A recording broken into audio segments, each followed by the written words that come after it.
Good evening. How are we doing? Yes, a surprise stream for you all tonight. I want to do some Dino Defenders, so I'm taking some time away from the chaos that is Twitter to do some painting. Show you guys what I finished up last time. So I finished this frame from last time. Yeah, there it is. Wesley comes into frame. You see these little Drapanosauruses getting on edge, and then yeah, the Megaraptor comes up smooth like silk. Anyway, that's what we did last week, and then I'm just trying to work out kind of what I want the next shot to be while I peel an orange. So bear with me. I'm just peeling an orange for me to chow down on. Mr. Shamaker Man says, I love the frequency of these right now. Well, let me know if the volume's okay. And I might share it, actually. Share that I'm live.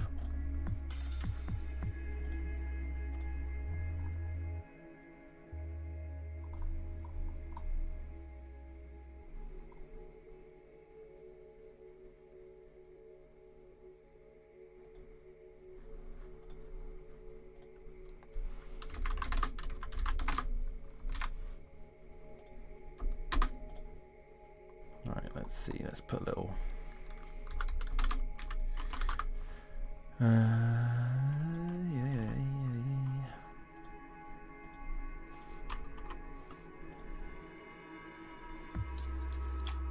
Oh, okay.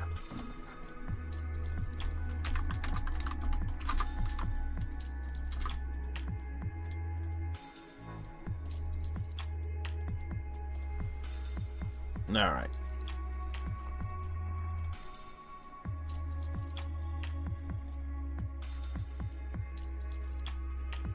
That work? No. What's going on with my little tweety weeties? 1 second. Now live. No, not now love. Now live. Oh, you know what? I should put the dot before it. Yeah, that's better. That's better. I tell you nay. There we go. Tweet it out. Right, what are we looking at?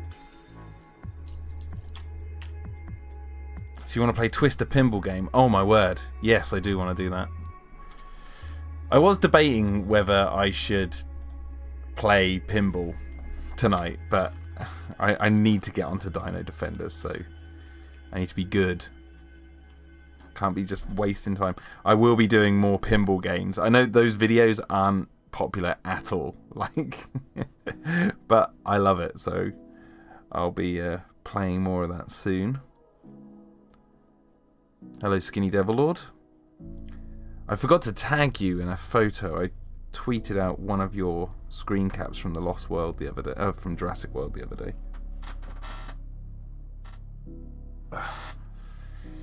So anyway, what I need, I think, is a shot of Wesley looking worried. So we need to open up.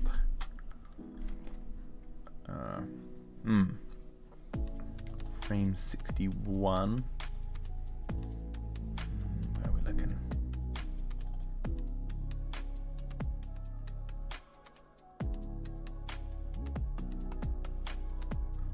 This one.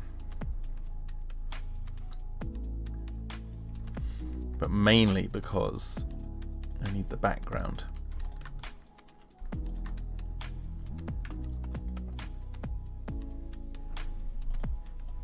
I'm going to move those files over here. Hello Games and Toys TV. Hello the British Frog.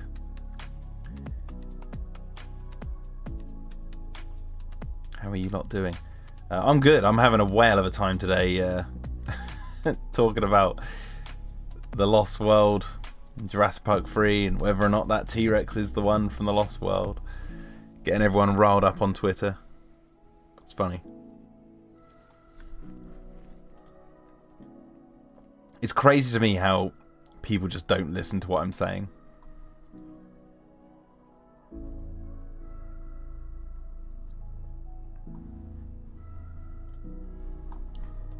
Like I saw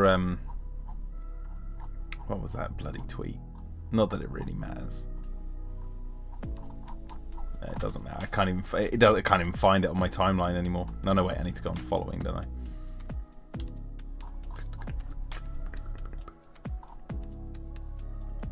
Yeah.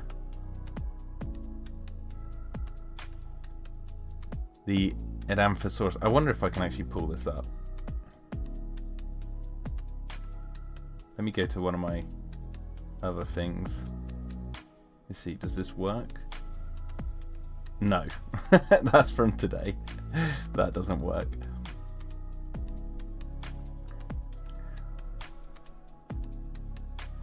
Anyway, it doesn't matter. I'm not even going to bother. Who gives a shit? But basically they were saying, oh, the dinosaurs could just be clones when talking about the one from Jurassic Park 3 to The Lost World, the male T-Rex. And I'm like, it's all about the scars. I've been talking about the scars for ages.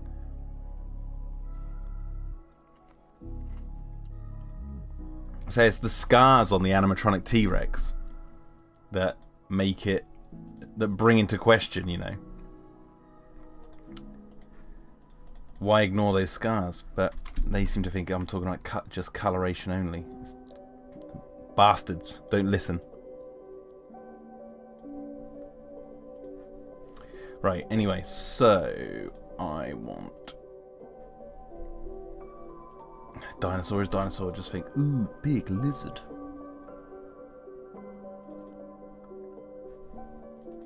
So I'm actually going to take the top of this pyramid here. Can do a bit of fudging. So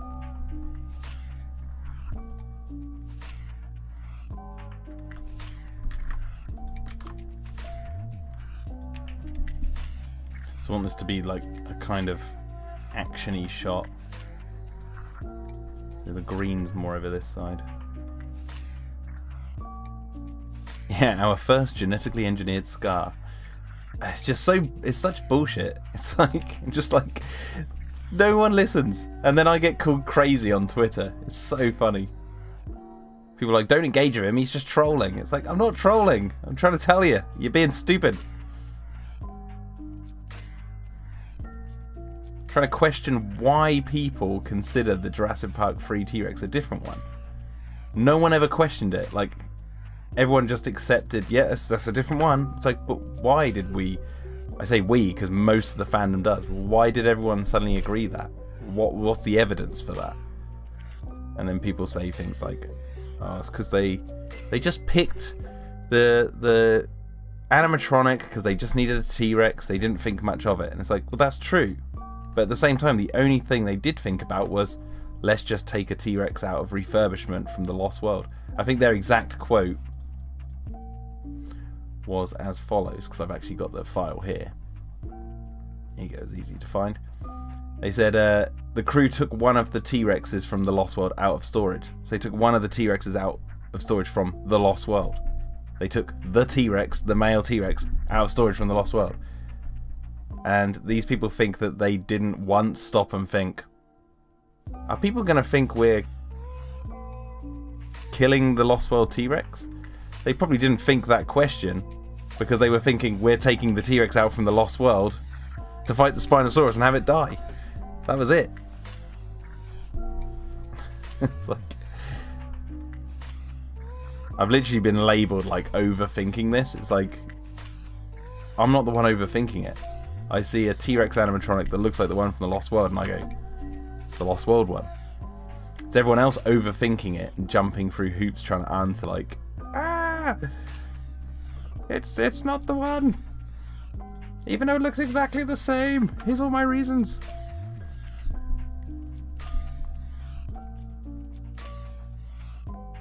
The British folk said, it's always those who think Camp Cretaceous is good. Yeah, there is a little bit of a correlation there, I will admit.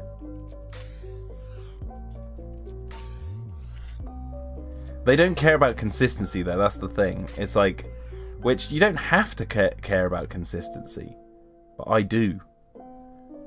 I like when the movies show details on screen and they have them match.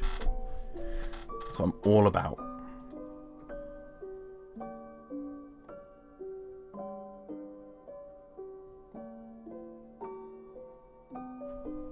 The British Fog says, this is why I don't look into canon of the franchise, and if I want to know something, I speak to Bob.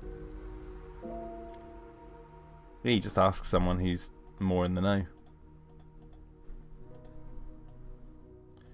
Simple as that. Simple as that. Yes.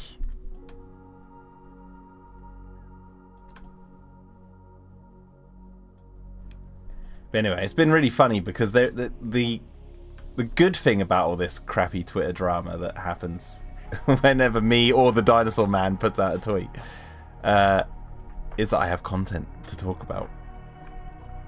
It might appeal to like the smallest demographic of people out there in the world, but at least, hey, I have something to talk about. Plus, it kind of plays into the narrative of what the Pterodomes framed around. You know, I'm trapped on this ice planet going crazy, and it's like perfect content for that. So why wouldn't I lean into it?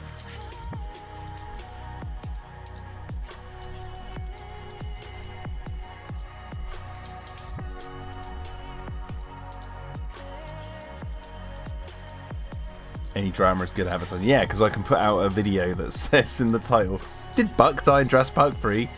And it just instantly will make people either want to click on it or they just instantly disagree with it. But it's like perfect. I wouldn't even say clickbait, because I actually do go into the subject and talk about it. So it's not even clickbait. It might seem like clickbait to those who don't agree with that premise, or even suggesting that idea.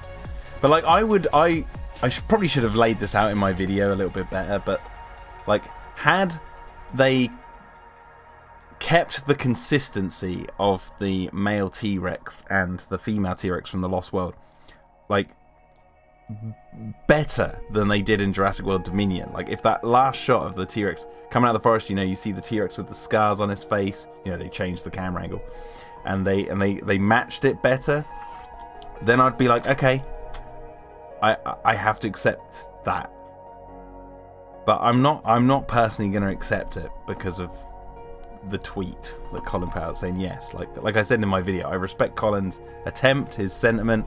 I understand that that's, you know, official canon.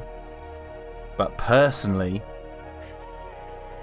I prefer consistency. So I'm like, in my own, I guess, like I said in my video, it has to be headcanon now.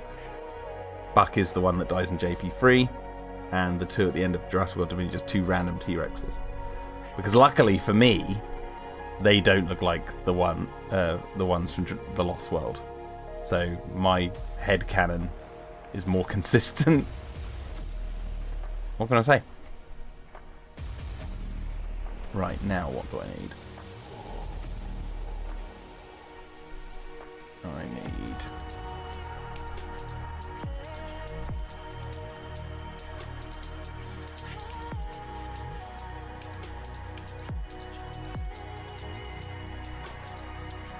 Here we go, the old comms equipment. Skinny Devil Lord says, I find it amusing how serious they take all of this. Well, the thing is, right, it'd be disingenuous of me to say that I'm not taking it seriously, but what I'm taking serious is consistency, right? I like consistency. That's what I'm taking serious. I like when, you know, if Fallen Kingdom came out and the map matched the map seen in Jurassic World, I'd like it. It's consistent. Don't like that the map doesn't fit. I like that the T-Rex in Jurassic Park 3 looks like the one from the Lost World. I don't like that I'm being told that the ones at the end of Jurassic World Dominion are meant to be the ones from the Lost World when they don't look like the ones from the Lost World. So that's where my seriousness lies, is consistency. I think it's the devil's in the details, and that's what sells longevity for a story. That's what makes things last. if it doesn't match, then it starts to look like Camp Cretaceous. It's like they couldn't be asked to do the homework, and that's why like Main Street is just disappeared in season 1 and then reappears in season 2. It's like it's lazy and shit. That's what it is. So if people take issue with me liking consistency, it's like, all right, you want to die on that hill? All right. I'm not the one losing out here. LT Grizz says, underrated YouTuber. Well, thank you very much.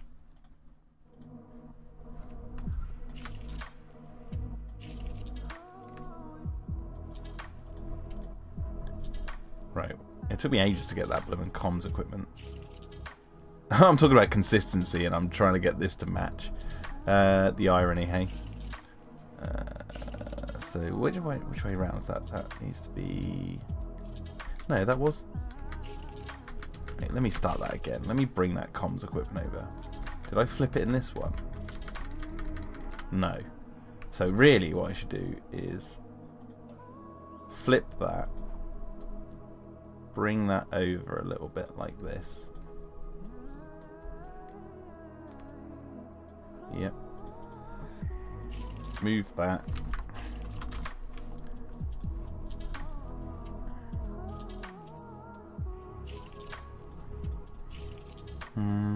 And then maybe I'll tweak this so that goes down. Nope, that goes down like that a little bit.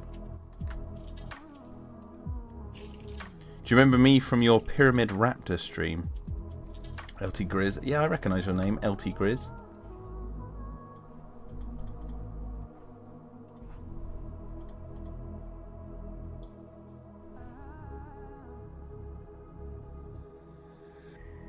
Mr. Shamaker Man says, I think we need a new topic, not a good topic, not a Twitter topic.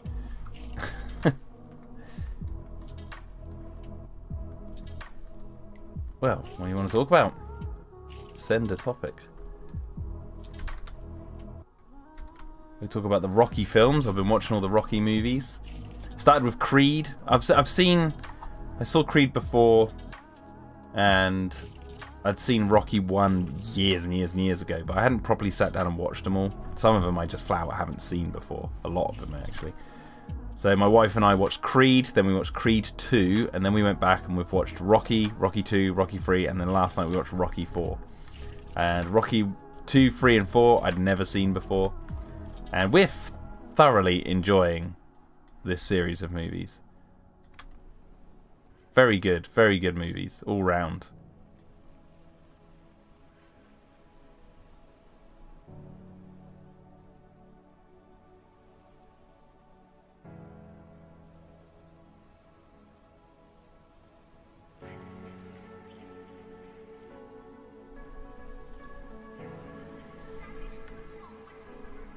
So I don't know when we're going to watch Rocky 5.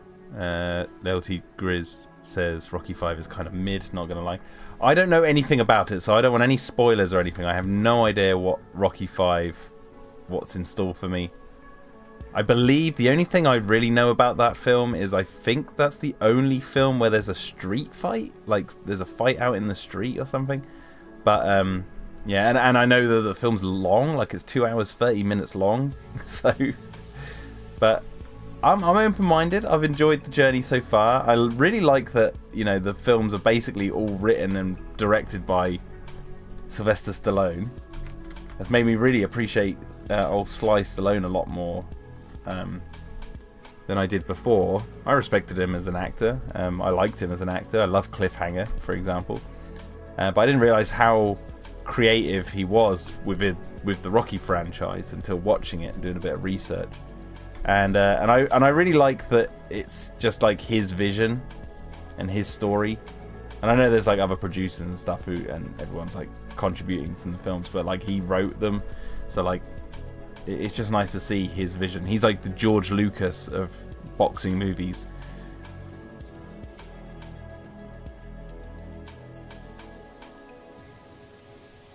But yeah, I want to see Creed 3, but I haven't got around to seeing it yet.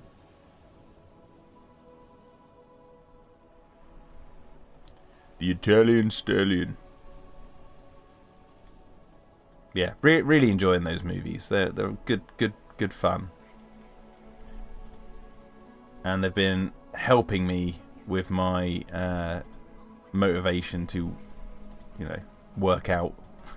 So good times all round.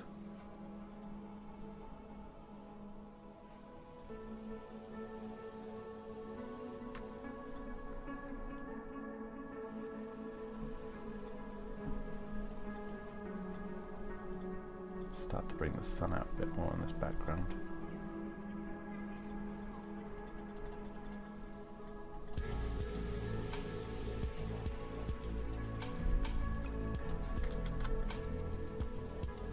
Have I watched Cocaine Bear yet? No, I haven't.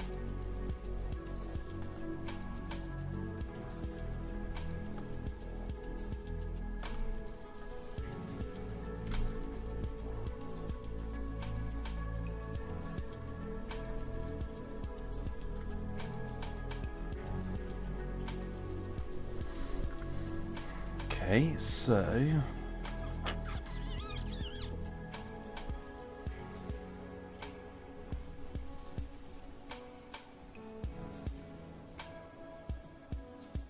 it's a surprisingly alright film. If you want a real bear movie, watch The Edge, says Big Shark. Well,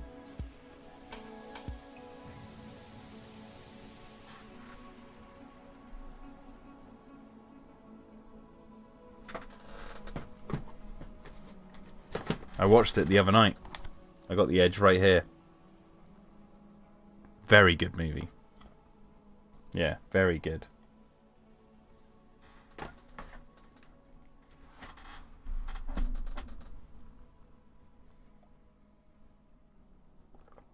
LT Grizz says, hot take, Jurassic World Dominion is the worst of the Jurassic franchise. Pfft. That goes to Cam Cretaceous, thank you very much.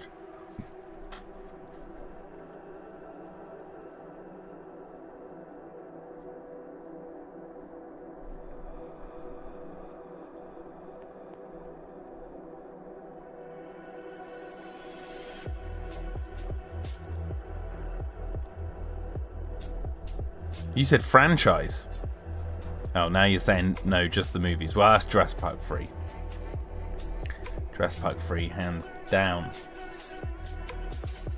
Right, so now what I need to do is, you know what, I might see if I can open up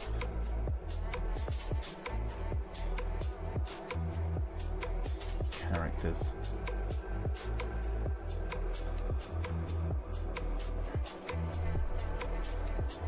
LT Grizzness. Oh yeah, that's true. No Ian Malcolm equal no good movie. Yeah, exactly. And also, like, Jurassic World Dominion has a plot. Jurassic Park 3 doesn't really have too much of a plot.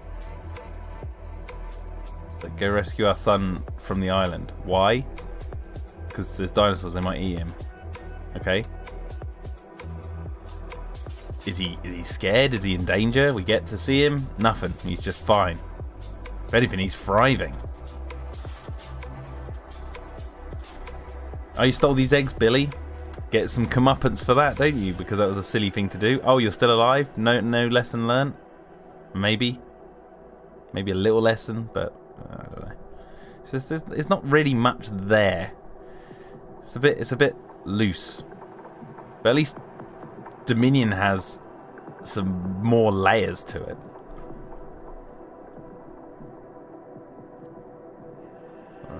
Right.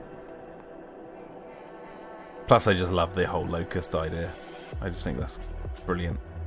Brilliant introduction. New element to the franchise. I think the whole locust idea just blows Jurassic Park 3 out of the water. that alone makes it better than Jurassic Park 3. Right, what am I doing? I'm looking for Wesley. And I'm looking for more of a shock to Wesley.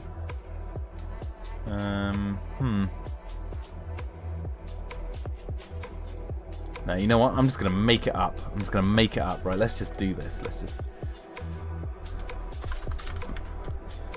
draw Wesley and make it up. So firstly, let's duplicate that.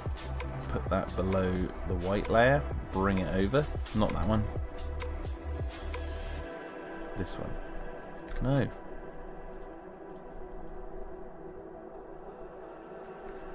Bring it over. Take that Wesley over there. And then go to lines. What I'm going to do is basically recreate his head. Because he should be in this position anyway.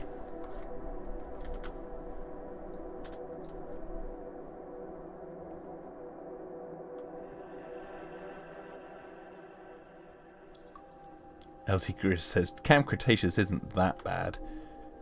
Yes, it is. All from the beginning, it's that bad.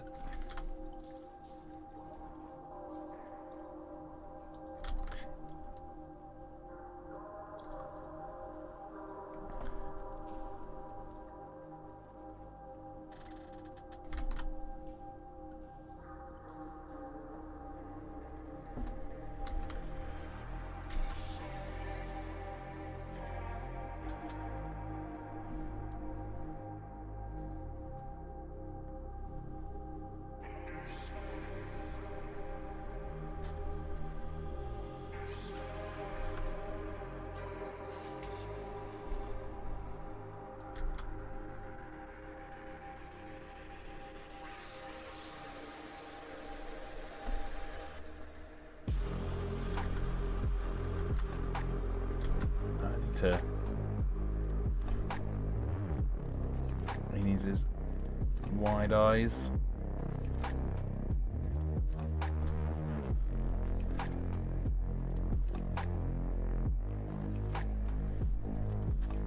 Need to make him look a bit frantic, like like a deer caught in the headlights kind of thing.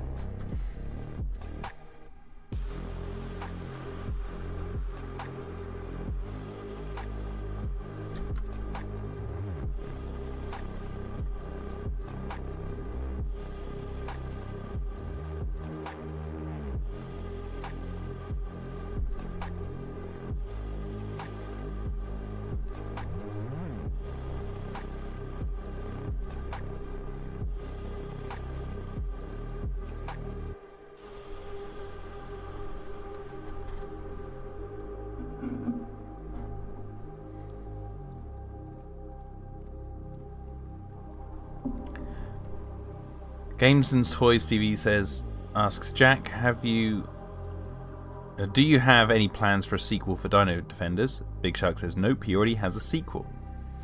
Yeah, a sequel in like a cousin sequel in this book. But bear in mind, I haven't read this in years. It might be naff. This is like take the world of Dino Defenders Extreme and zoom about, well, it doesn't even say a year, but like hundreds and hundreds and hundreds and thousands and thousands and hundreds of thousands of years in the future. I read a passage of this the other day and I noticed some blooming grammar errors. I mean, things get through in professional books all the time like that, but yeah. I don't know. I'm too afraid to reread it. I think it would be cringy. But it's not actually a sequel. Not really. But if you want more dinosaur stories by me, then that's out there. If you're interested.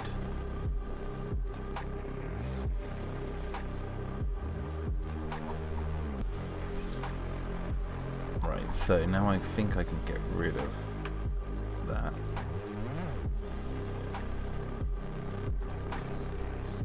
And I'm just going to make a new layer now for his body. Amber Production says, I was watching Jurassic Park 2 and was thinking if Nick didn't mess with Roland's shotgun, would it prevent the deaths of the men who were killed by the raptors? No.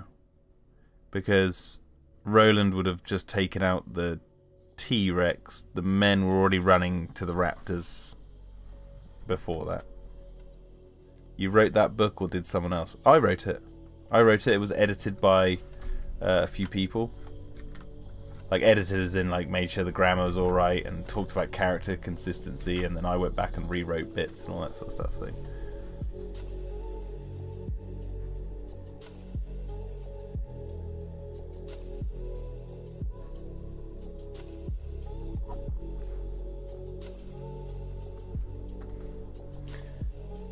So I kind of want...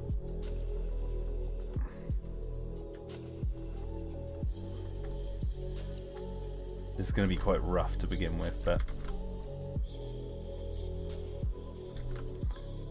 What's the plot? Same as the show. The plot is... It's way off in an... I never say the year, but it's just way off in the future. Dinosaurs and humans coexist. And let me do something on here. 1 second. Right. Here you go. I'm going to make myself bigger. There's 2 of me! I won't do that. That's weird. Okay, so I can show you guys. And let me just make sure that that's all caught up. Yeah, okay. Stream's all caught up nicely. Alright, so the plot of this.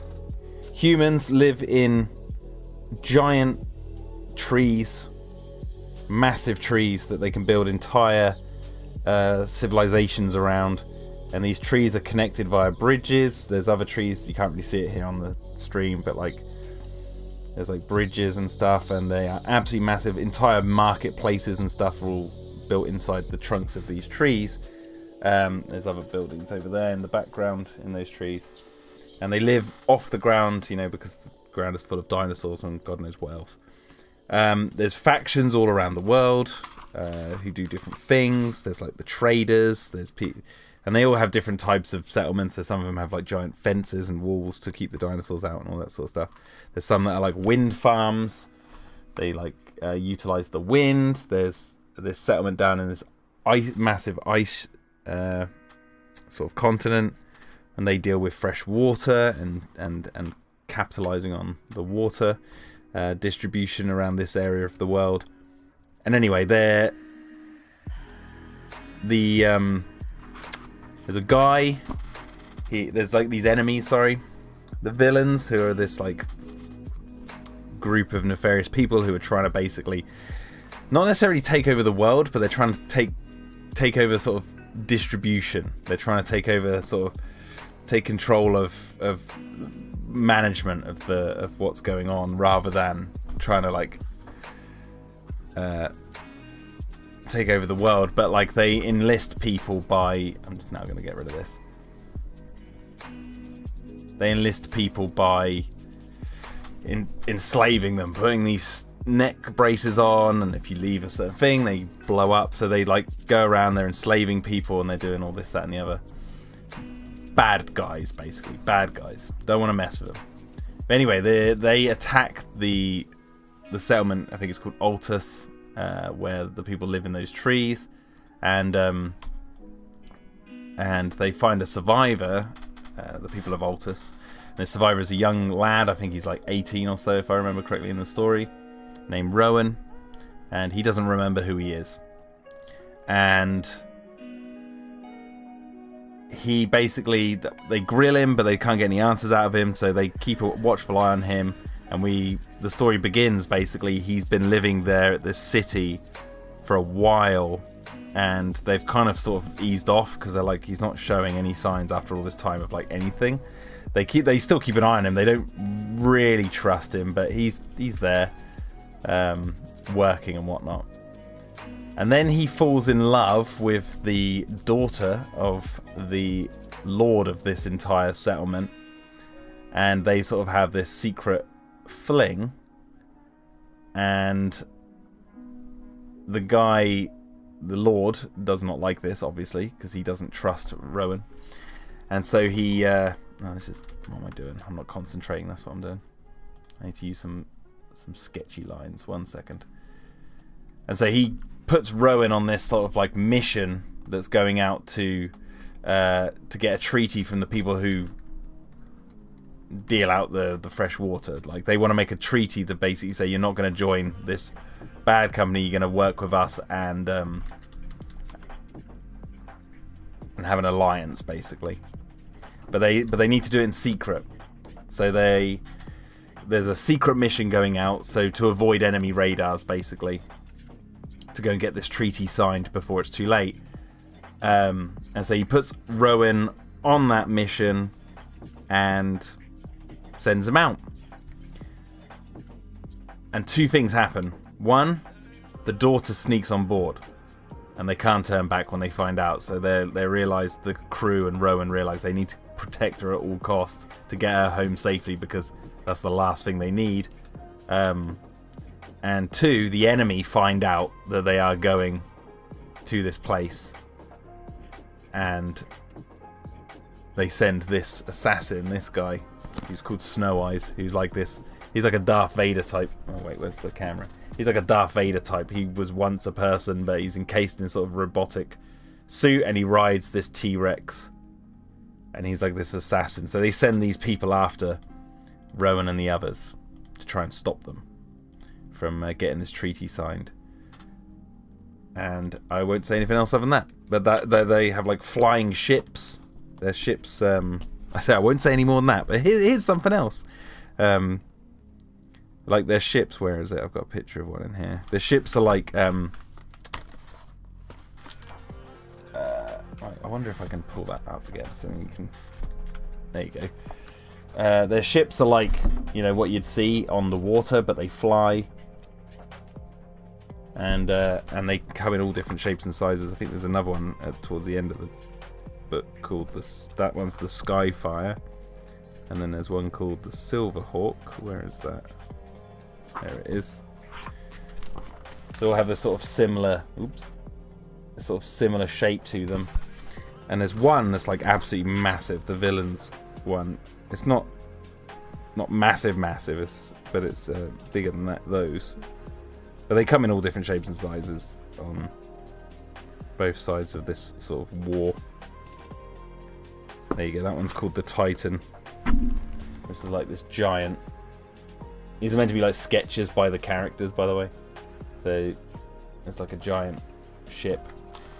And yeah, so this book basically was. I don't like reading sci-fi fantasy books, even though I really do like the genre. Reading books about sci-fi fantasy, at the time I wrote this, I was really annoyed when I'd read them and they'd just go on and on about, like, you know, I don't know, they all had this like, let me try and make something up. It's like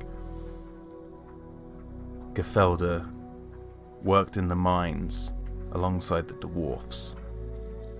Genfiliath was the greatest of all the dwarfs, and he blah blah blah blah blah. Like, it was that sort of consistency amongst it, and I was like, you know what? I want a sci-fi fantasy book that reads like a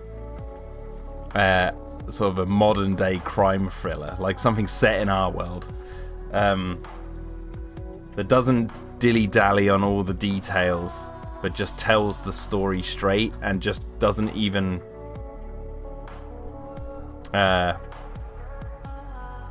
doesn't go into too much detail, because then what's the point I'm trying to get to? It's like I always said it's a sci-fi fantasy book for people who don't like sci-fi fantasy books. So like I said, it doesn't explain the year it's set in. It doesn't even explain why the dinosaurs are back. They just are. It doesn't explain why the people have normal names. There's sort of subtle hints to our world as we know it. But I don't get lost in the weeds. I just tell this story. And it's just like you have to take it at face value, basically. So that was the idea.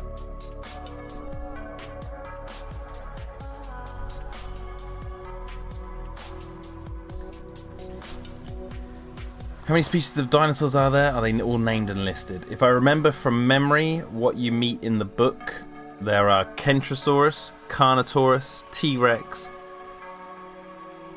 Quetzalcoatlus, Shuntungosaurus, Brachiosaurus, Baryonyx, Liamphosaurus. I think I'm pronouncing that right.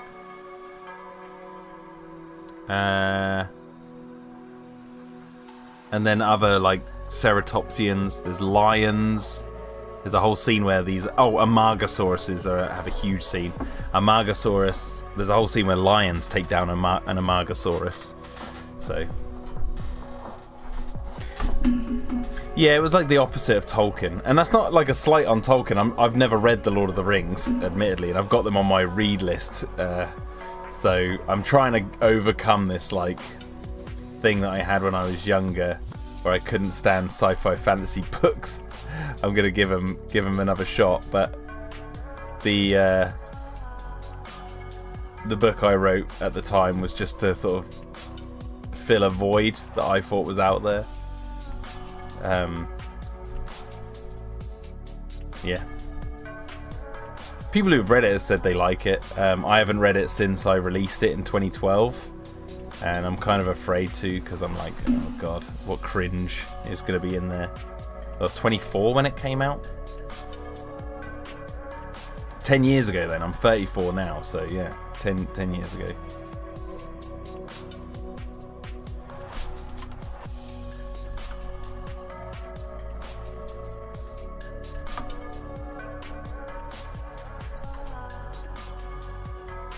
Oop, what am I doing?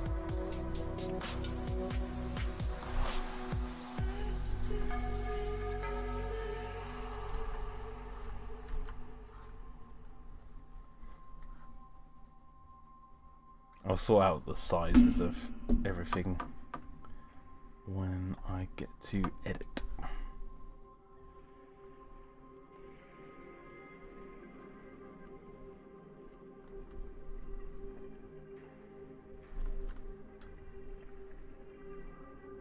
The British Frog says, "Oh, random question: would you be up for seeing Dino Defenders in Minecraft?" I'm up for seeing Dino Defenders anywhere.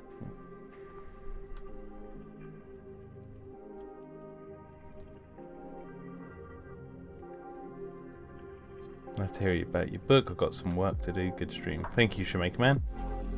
Wow, that was awesome.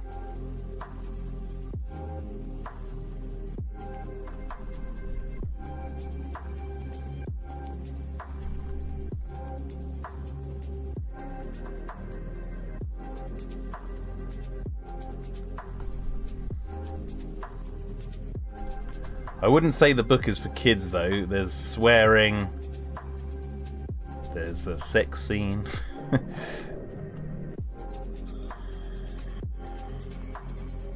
It's yeah, it's not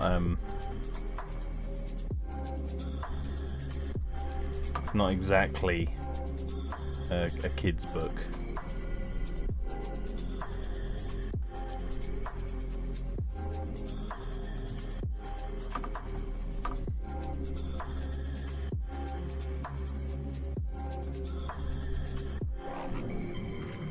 So I just wanted, like, when I came to write it, I just remember thinking, like, what do you want to write about? You can write about anything. The sky's the limit.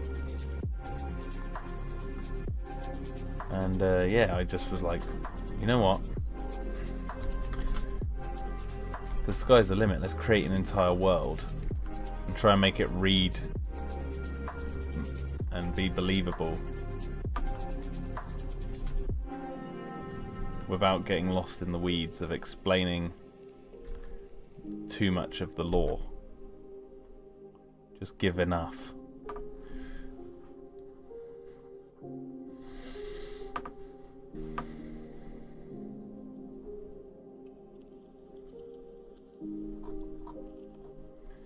Right, so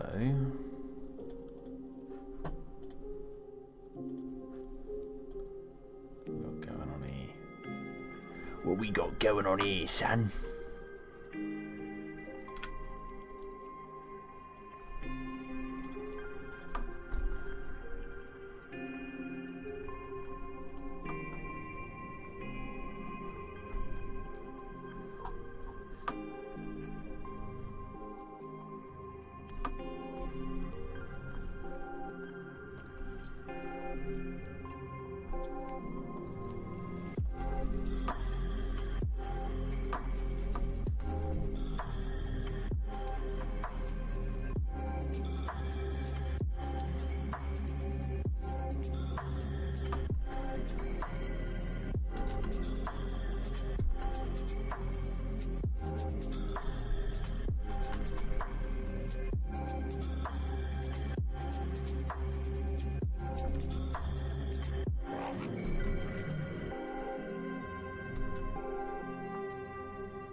There we go.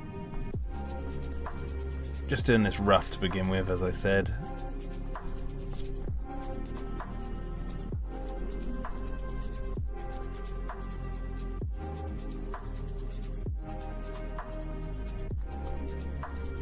Oh, and that book has a start, middle, and end, by the way. That was another key thing, because one of the things about sci-fi fantasy books that I really don't like, which you know, I understand it now. Like, my wife is obsessed with sci-fi fantasy books. That's her number one genre when it comes to reading. That's pretty much all she reads.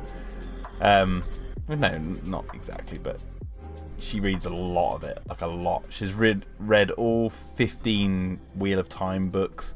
I think that's her favourite series. She loves Terry Pratchett, all that sort of stuff. But not really, you know, what Terry Pratchett does. But one of the things that really annoyed me was how these sci-fi fantasy books, there's like 15 books to tell the story.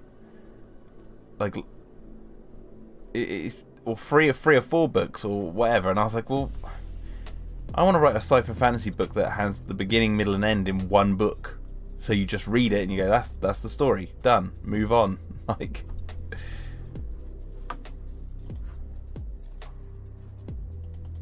you look at the because I was writing it around the time that Game of Thrones was really kicking off as well, if I remember correctly. That was like 2012 time, around that era. What have I done to his leg? Look, busted his leg in.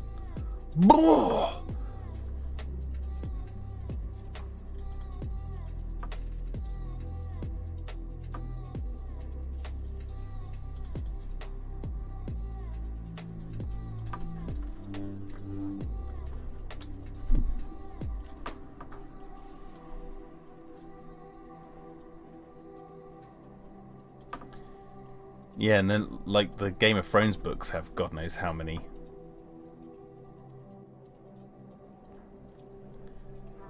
chapters or whatever. So, and it's like, as Sicky T says, a bloody waste of time. It's like, well, yeah, they either just like drag on and they lose their steam and all that sort of stuff. I was like, let's just get it over and done with in one book.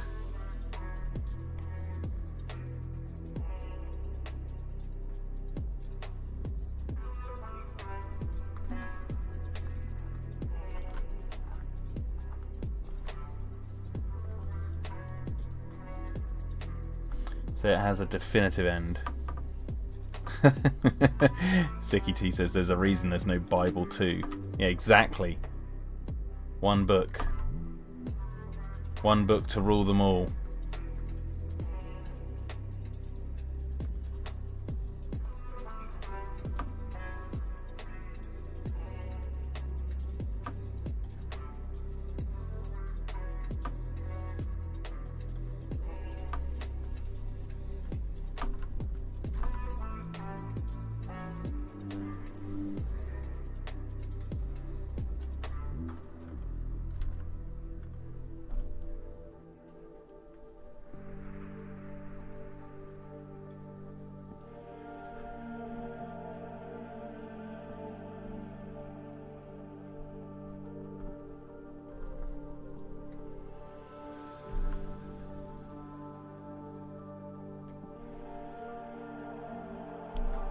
Sort out the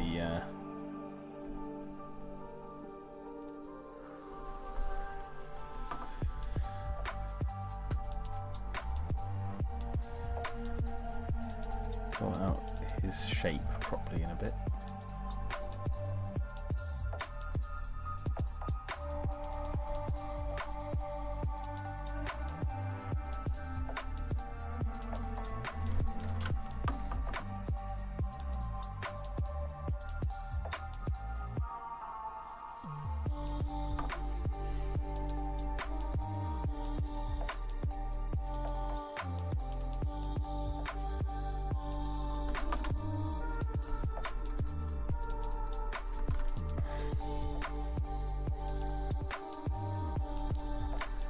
Right, so we're going to put the gun there.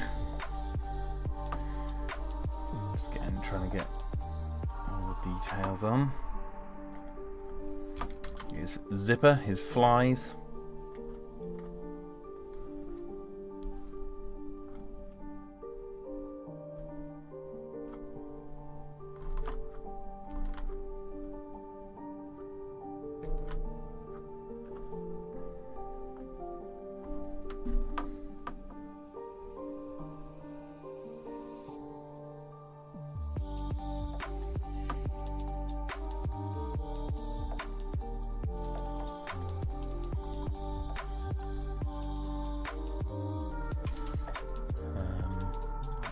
Open up this again so I can get Wesley's gun. Wesley's little poo poo. Wesley's little pew pew.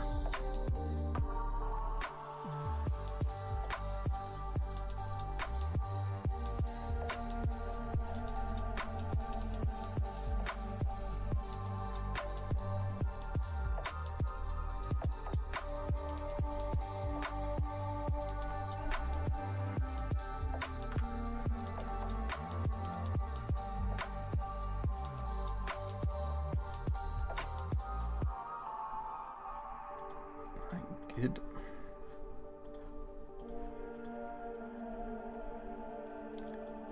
So what I'm actually going to do is put that underneath there. Take Wesley away. And then redraw the gun, but from the right angle. So, actually if I put Wesley under there as well. There you go. And then go layer. Gun? A gun? Anyone watches Friday Night Dinner, you get that little joke there. A weasel? A gun?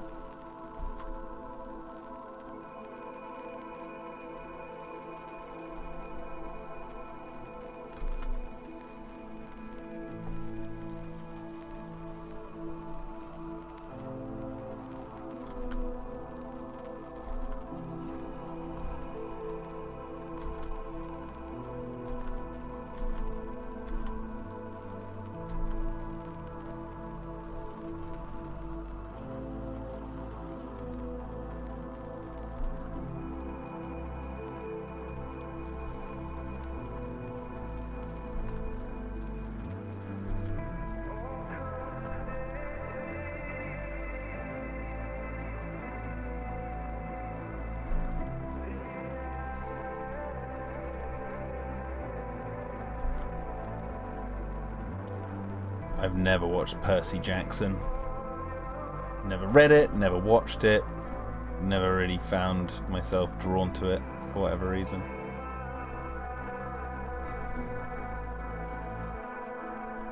Seemed just kind of dull. I mean, I'm being a bit harsh there. Like I said, I haven't watched it. I might watch it and love it. I might watch it and love it as much as like Earth to Echo. Remember that? Who remembers Earth to Echo? I feel like Percy Jackson might be as great as Earth to Echo.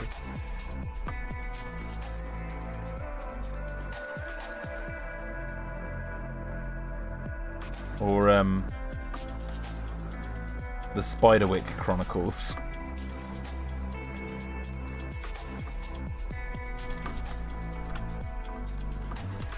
Percy Jackson and the Spiderwick Chronicles.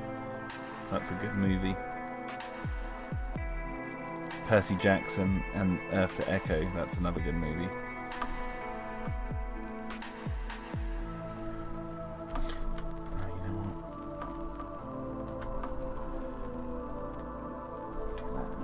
This a little bit closer.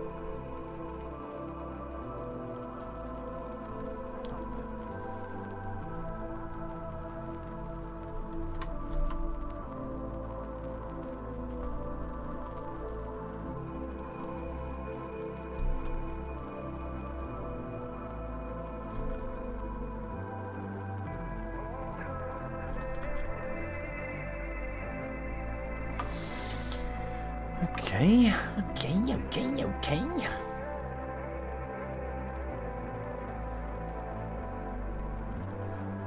bring Wesley back up. And then delete this.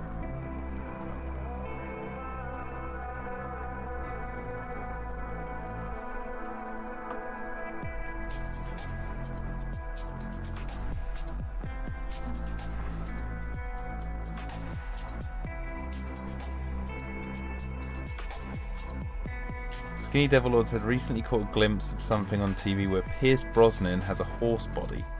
Wasn't that in a Percy Jackson film? I have no idea. For a second then I thought you were talking about Mars attacks.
You know what?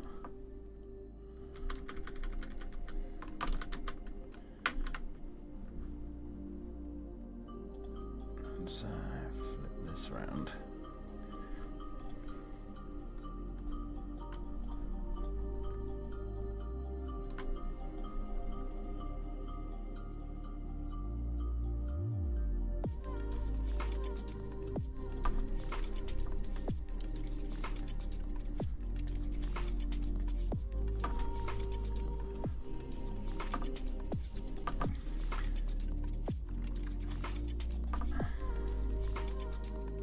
It's all about consistency. Can't forget these pockets.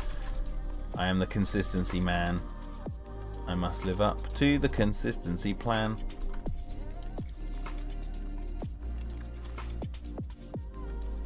I have to practice what I preach. If not, I will be a hypocrite. And I wouldn't be able to live with myself.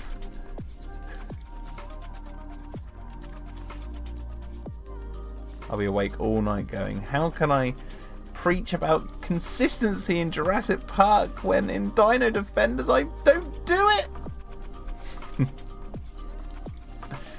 How could I ever live with myself? That's what I'll be saying in my sleep.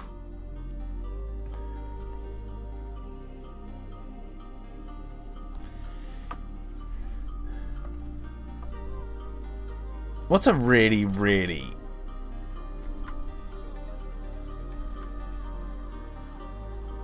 knobbish thing that I could tweet out to get everyone riled up? God, just for the fun. What could I do? What could be said? Just to be an asshole. You had a few inconsistencies, although unlike Jurassic, you're just one guy. Yeah, yeah. One guy.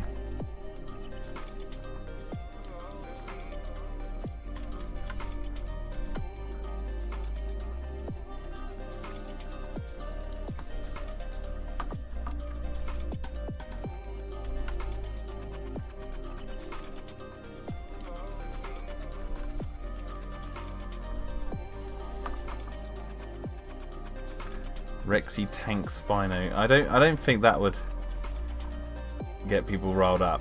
Like I'm not talking about like size debates or battles or anything like that.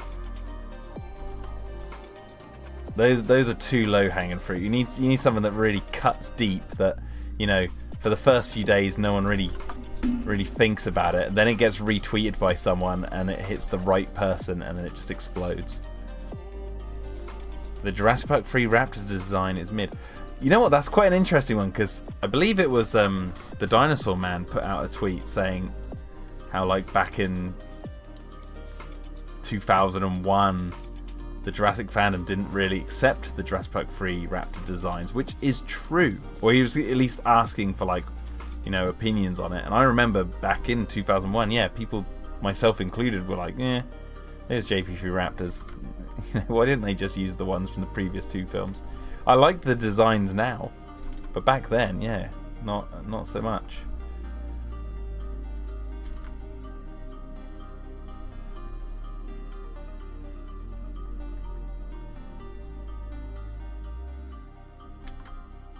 Zara is a better character than Eddie. Oh, yeah, now you're talking.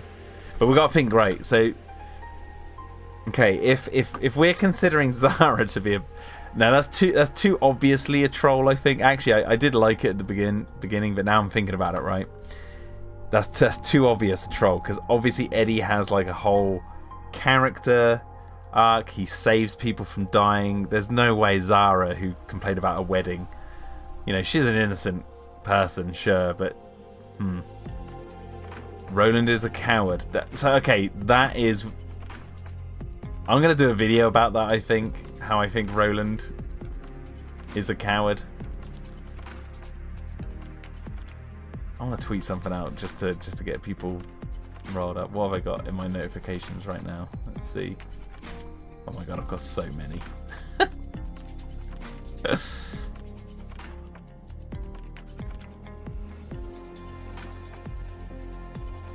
They're talking about, so I said that the only dinosaur I actually consider to be a hero dinosaur in the entire franchise is Blue. Like, if there's any like hero dinosaur, as in like kind of good heroic dinosaur, the only one I actually consider is Blue. The others, all of them, are just dinosaurs acting like dinosaurs to me.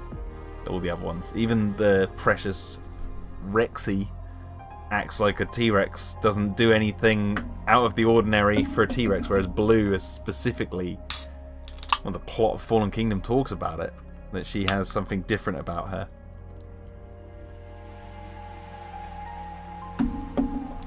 Jurassic World designs are good.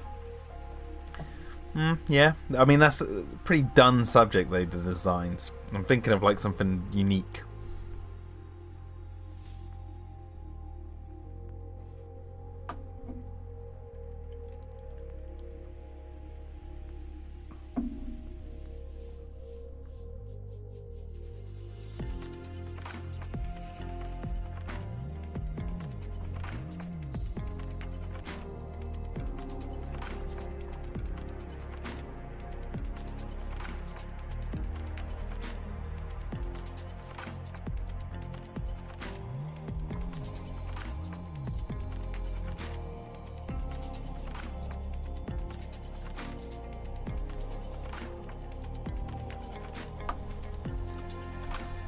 Amber, mind not listening to the conversation here. That's my thing.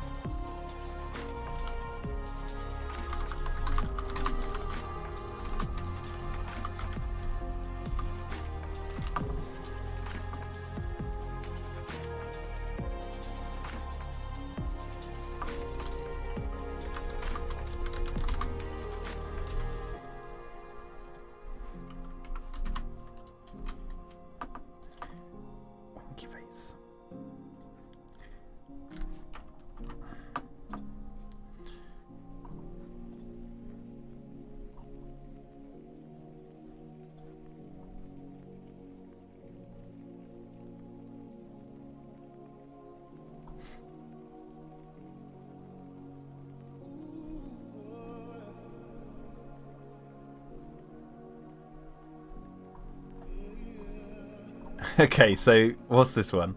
Someone said, right, okay, I'm gonna maybe, I don't know if I can bring it up, but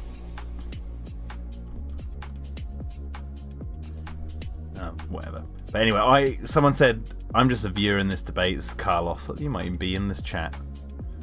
Oh no, he's not. I think he's in Discord.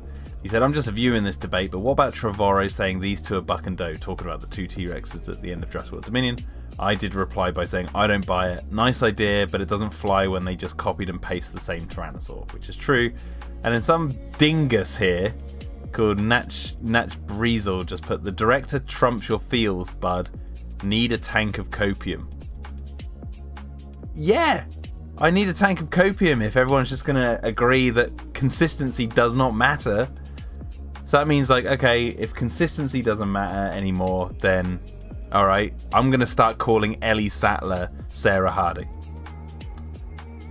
So we saw Alan Grant and Sarah Harding in Jurassic World Dominion. That's it. That's the character. Don't care that they call her Ellie Sattler. Consistency doesn't matter.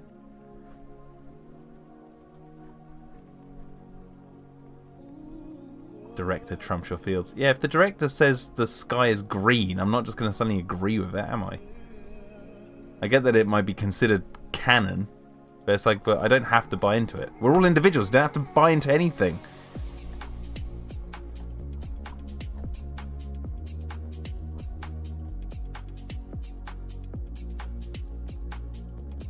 Mario Jones says, director states... Oh, wait, you know what? You know what? Let's do this.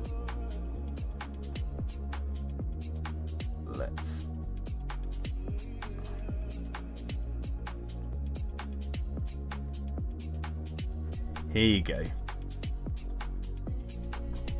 Here you go. Look, for your eyes, for all your eyes, you can see the notifications that I'm getting just for the lols.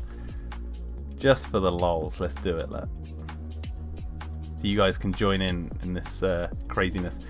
Director states that they're buck and doe and nothing contradicts it. That's like saying the JP Rexy and doe are the same because the CG model was used. Oh my god, the scars! Jesus Christ. Not to mention that the Rex in JP3 is brighter than the buck. Nothing states that they get brighter with age. Alright, I have a tweet for that. Here we go. Here you go. I took that brightness. There you go. Scars can't. Scars give it away. And concerning the brightness, there you go. Like you're seeing a tweet being. There you go. Simple. Done. To the point. Leaving scars in speaks more to the laziness in production and very little about who they intended the Rex to actually be. No one cares about the scares. I guess he means scars. This isn't the sticking point you think it is. Look for another linchpin. So just ignore my lying eyes.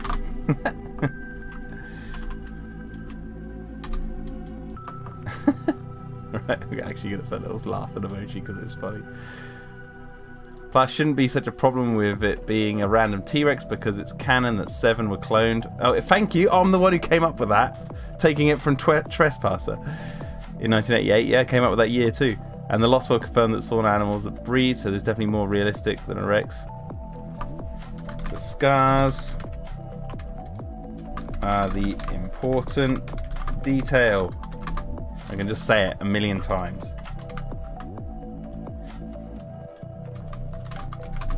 If they matter in distinguishing, probably going to spell that wrong.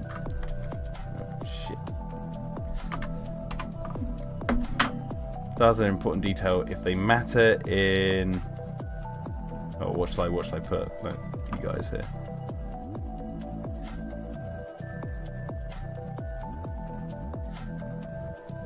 Oh wait, can you see what I'm writing? Oh wait, yeah, no, the stream's caught up. Work this out. Not that. Yes, the scars are an important detail if they matter.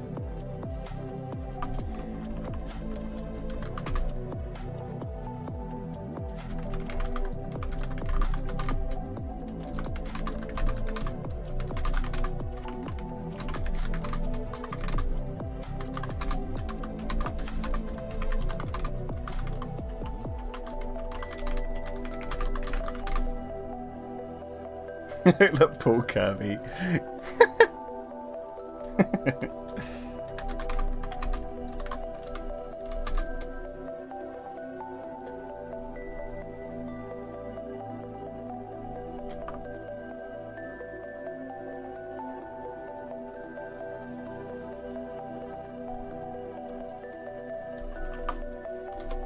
I'm going to repeat the why because I feel like that would get missed. What are you saying, Sicky? Yeah, you just put that.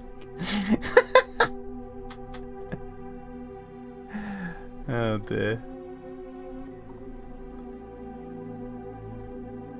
Scars don't equate it to being the same individual. Scars don't equate it to being the same individual. Are you reading this? These are the dumbest... Oh my god. How?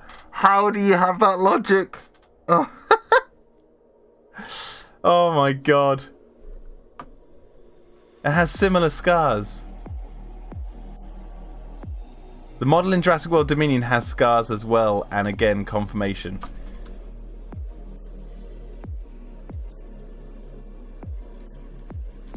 What you've just said is too stupid to comprehend. No, I won't be that mean.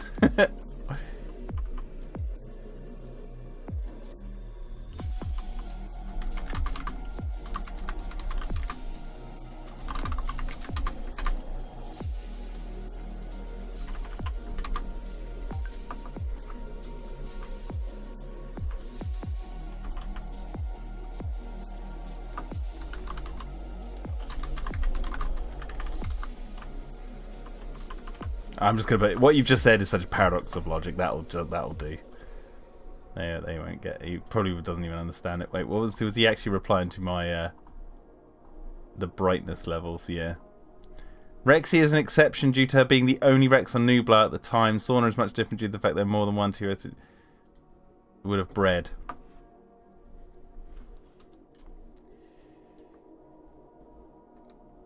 Okay. No, I'm not even gonna engage with that. Enough of this, Mario. Oh my god, what's he said now? Look at this. Look at this. Crazy.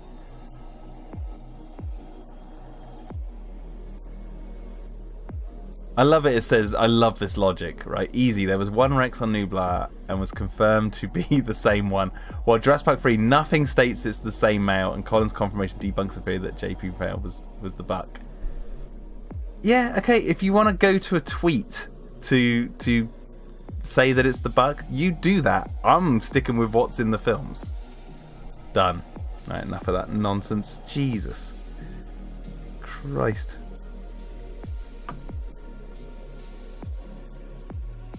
The Incredible Jacko.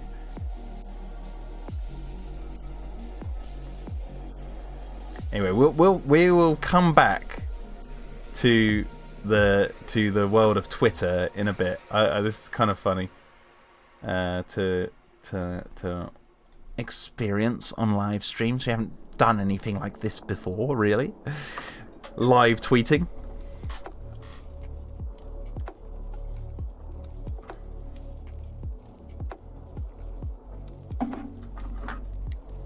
Anyway, right. Scared Wesley. I just need to do the...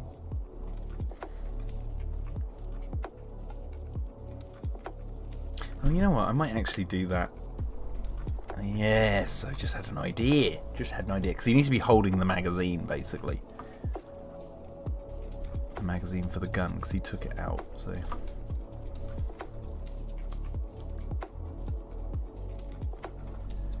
I can't believe that. Scars don't identify an individual. How have we got to that logic, honestly? How have we got to that logic? Oop.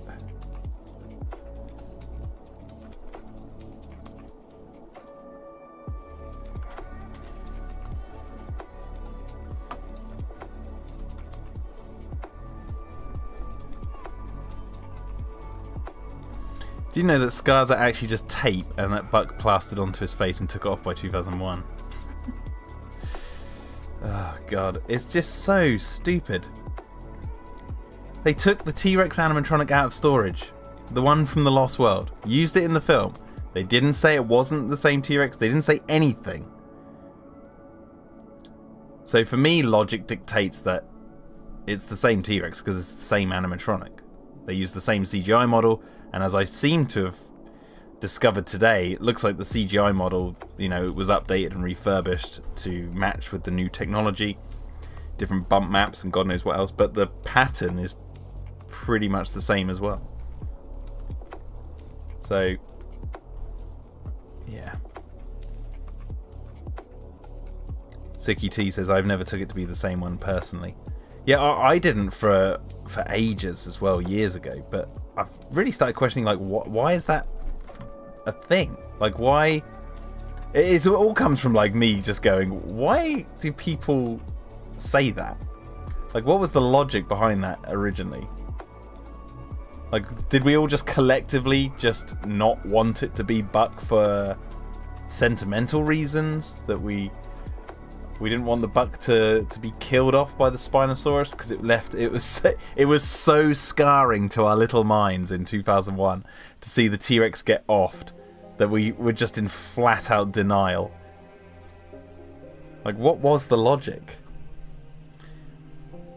And then in questioning that, I've discovered that actually, you know what, I want to be more consistent. So I've fallen on the side of the fence that I don't care that it's Buck. I actually like that it's Buck. It makes the Spinosaurus more awesome, taking out the T-Rex that we all know and love. It's kind of like the Ripley, Newt, and Hicks in JP3 and Alien Free scenario. It's like, I like that they kill off Newt and Hicks because it adds to the story, and I guess same thing here. Being consistent in my opinion there, I guess.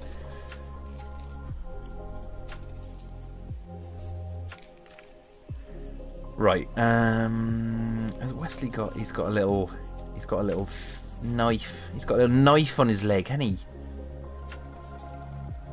Do we see that on this one? Yeah, we'll get a little bit of that.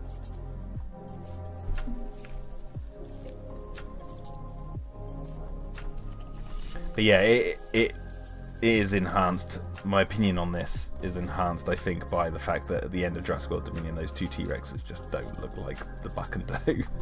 Sound like, okay. Alright.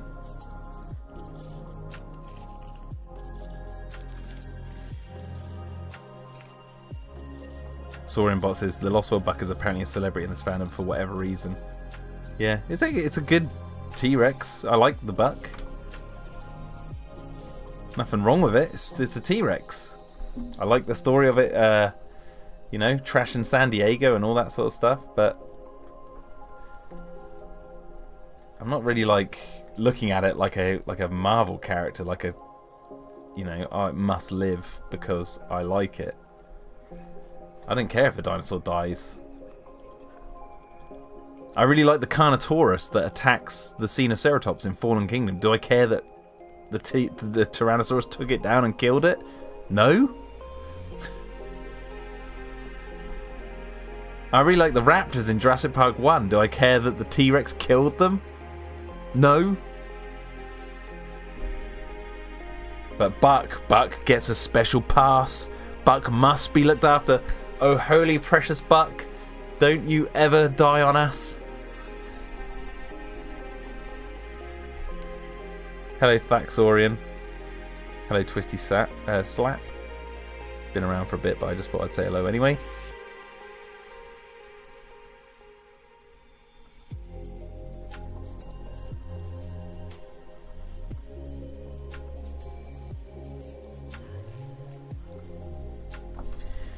Right. Let's add some colour to our Wesley here.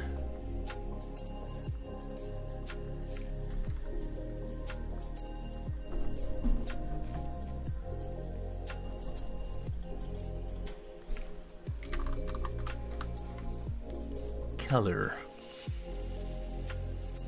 Twisty Slap.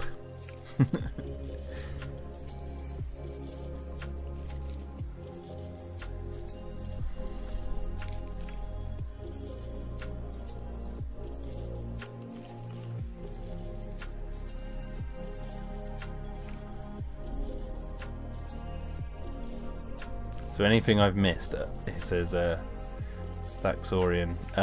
Oh, a lot. You've missed loads.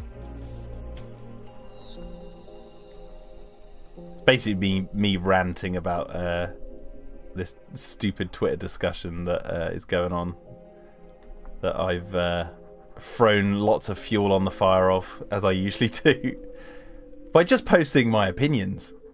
I've had people block me today because of what I've been posting about, and I've done nothing to them personally. I've just said my opinions, and they felt like, oh, gotta block him. Can't see his tweets. They're too triggering. And what was the crime I said? Oh, I think that the T-Rex in Jurassic Park 3 is the same male T-Rex in the Lost World. The shock, the horror.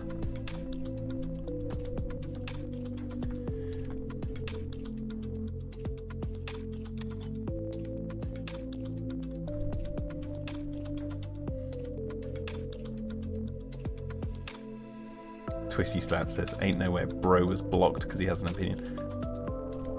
Oh, people get blocked because of opinions all the time. I just find that it's like, usually you would get blocked if you said something really heinous or something, like really horrible or personal or something like that. Like, people want to block you, but saying what I've said constitutes a block. I'm like, all right, fair enough. If that's what you want to do.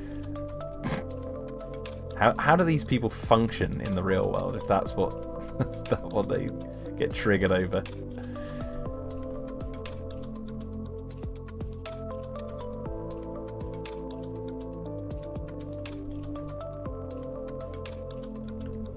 Sorenbot says, Jack posted opinion 3 seconds later. The horror you have committed, blocked, you should be fired. Yeah, exactly. That's pretty much how Twitter goes for me.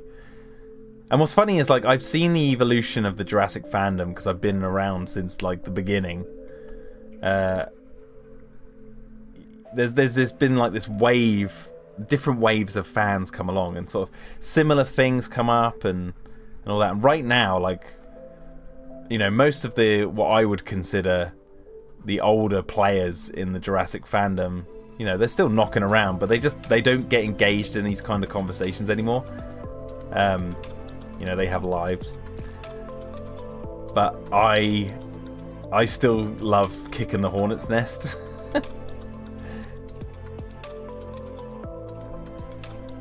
Because I think that's where the interesting conversations are happening. Personally, I'm not really invested in, you know, talking about how good Mattel's toys are, or, you know, complaining about the park builders, anything like that. Or, you know, playing the games. I'm not really interested in that. I'm interested in talking about the subjects that get people really fired up, you know. Sicky G says, I barely recognise it. If you're talking about the fandom, yeah, right? You've been on the Twitter with the Jurassic fandom for a long time as well. And it's a whole different group of people who are engaged in all the conversations, right? I'm not being crazy. But I'm still there knocking around.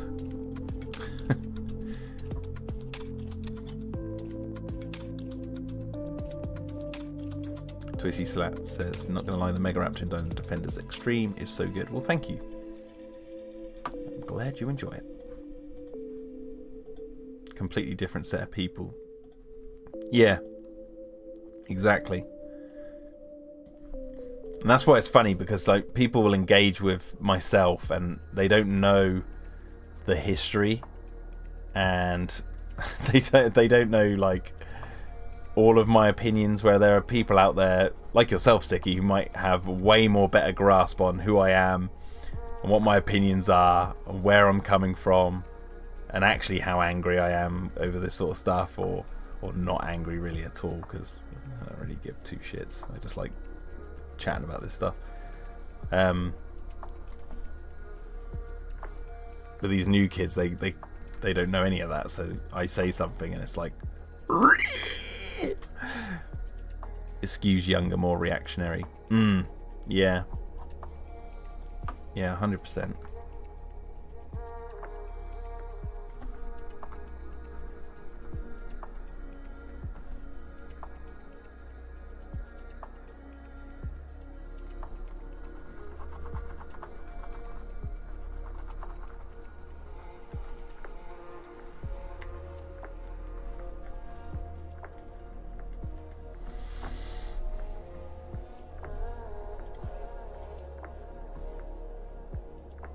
don't know why I decided to colour that bit of the gun just there. I just did.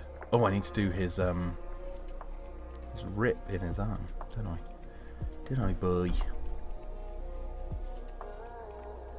I might make it smaller.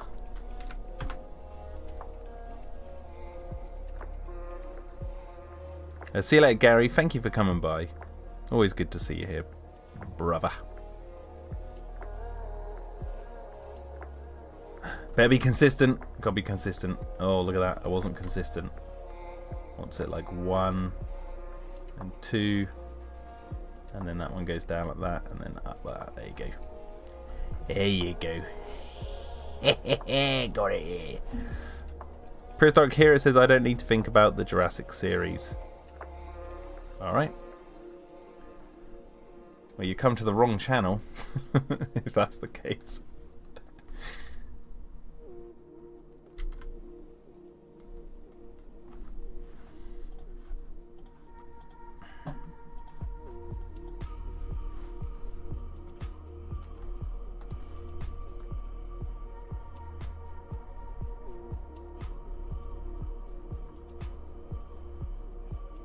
I thought the channel talks about dinosaurs as a whole. Yeah, in no, not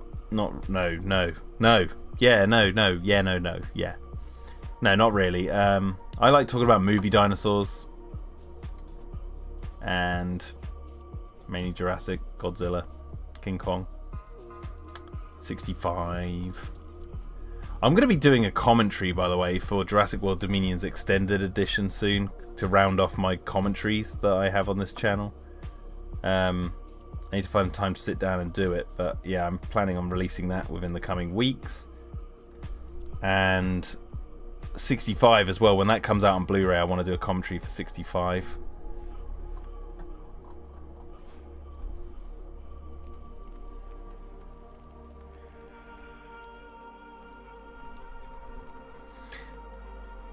Thaxorian says, out of curiosity, what is your favourite hybrid in the Jurassic series? Mine's definitely the Ultimasaurus and the Jurassic World Evolution Spinoraptor. I've been thinking about this, actually. You know, I don't usually like to pick favourites, but it's funny, I saw people talking about their favourite hybrids, or like asking people, and it got me thinking, like, what is mine if I had to pick one? And I think I'm going to go with the Endoraptor.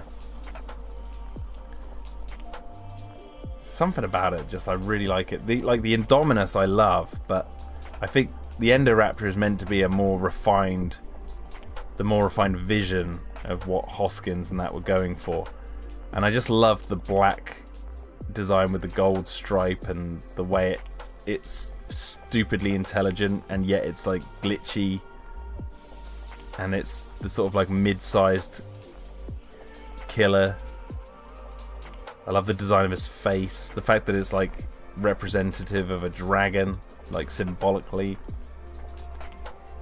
It's the dragon of the story, hidden in the dungeons, that goes and tries to get the princess, all that jazz. I think I love the Endoraptor. I think it's a really good dinosaur villain.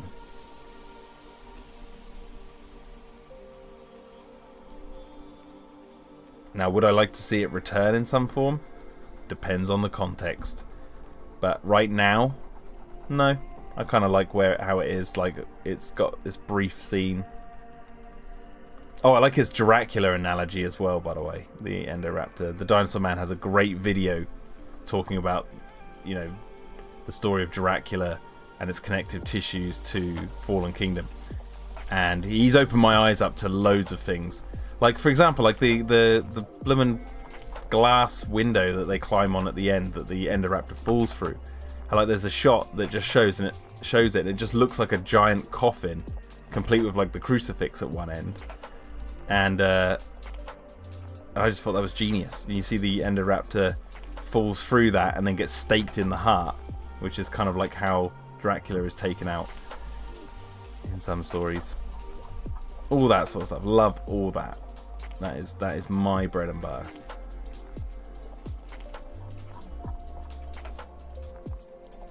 Sicky T says, "Aye, that video was class." Yeah, I actually was thinking about you when I was watching it. I was like, I bet Sicky T will love this.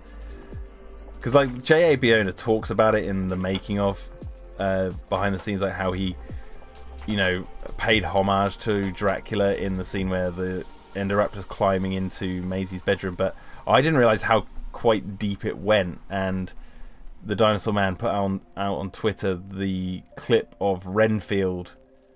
I believe it's when Renfield's getting killed, and he overlays the audio of that scene over the scene of Wheatley being killed by the Indoraptor, and you can just see how it like matches. It's really cool.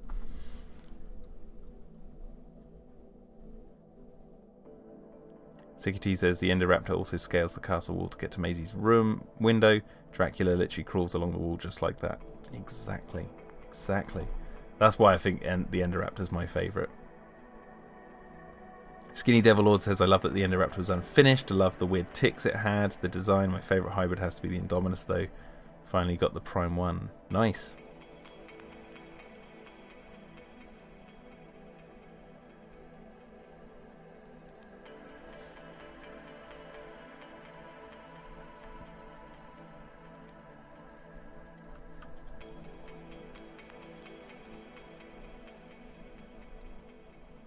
Signature hand movements. Yes, Nosferatu, isn't it? On the shadows on the wall and all that.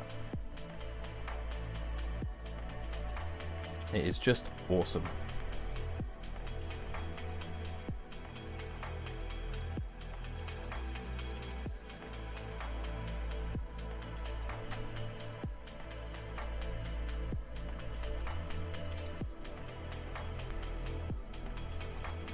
It's one of those reasons why I firmly believe that Fallen Kingdom has... Actually, I would argue all the Jurassic World films, all the new ones, but Fallen Kingdom especially at this current time is starting to show its like longevity, like what's going to make it last and build new fans up over the course of the following years and forevermore, I would argue, is the fact that it has so much going on in terms of visual storytelling with no words spoken. And so it becomes almost like a, dare I say it, almost like a Kubrick movie. You know, the Stanley Kubrick movies where people are still working out the meaning behind certain things because of like how the visuals tell the story. And, you know, Fallen Kingdom, people might think I'm crazy for saying that, making that comparison, but Fallen Kingdom does the same thing. And so I think that's what gives it sort of staying power. Is that all Bayona's input, or is that in the screenplay? I guess both, says Sikity. Yeah, I haven't read the script to Fallen Kingdom, so it's anyone's guess. But yeah, well, I'd love to get a hold of that at some point and read it. But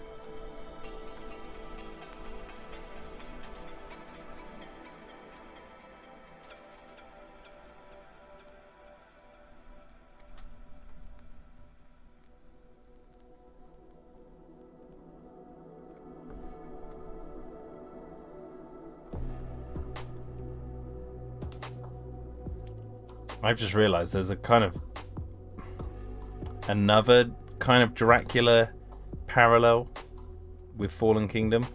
This might be a really loose one, but like the idea of, and this doesn't necessarily apply to the Indoraptor, but like the boat taking the dinosaurs off the island is kind of like the boat that carries Dracula to London.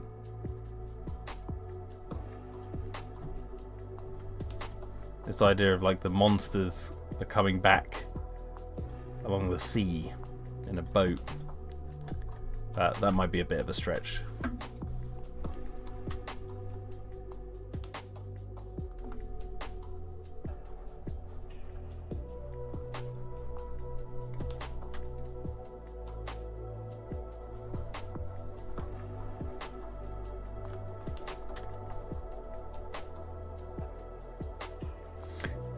Thaxorian says, "Hey Terra, I was wondering about Rose," and to anyone who sees this comment, this is a spoiler alert for episode 3 of Dino Defenders. Okay, ask away.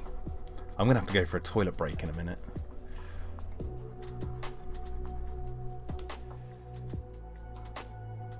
Bustin' for a tinkle. Well, I'm working on episode 5 right now, Twisty Slap, so it can't be that. You mean episode 4? Sicky T says, "I've often felt the SS Venture is a better parallel because the crew are all dead on arrival." Yeah, that's a good point. Even comes out of the mist, doesn't it?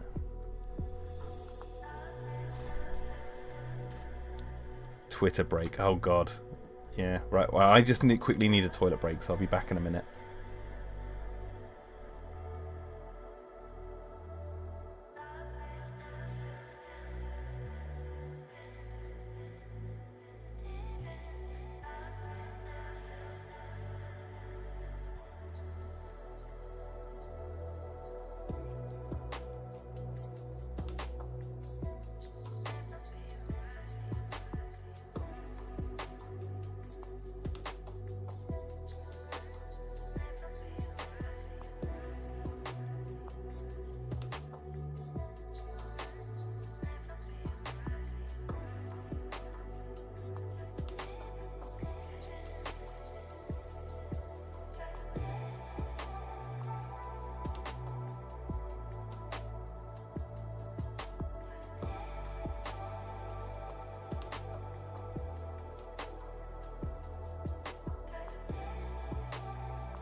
Alright, I'm back. Hello. Sorry. Hello, the Dinosaur Man. Welcome, we've just been talking about you. Right, let's see. What's going on with Twitter? Let's see where we're at. Oh, look at all these notifications. Ooh. Mario's back. It's really not. You're just incorrect about JP Pro Mal being Buck. He's the same model, which doesn't equate to the same individual. Okay. Plus Colin Arrow confirmed it's the same pair. Law doesn't contradict it.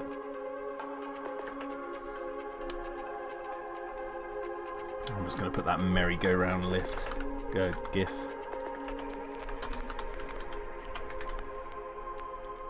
This one. Classic. There you go.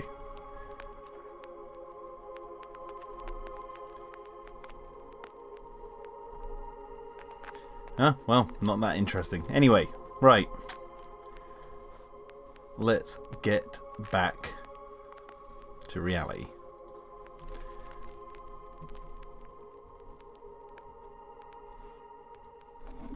Dinosaur Man was at the gym. Nice. Lad's got a big bladder. Yeah. That's because I'm in the outside office, so I have to go like inside. Secretly sneak back in the house to do my business.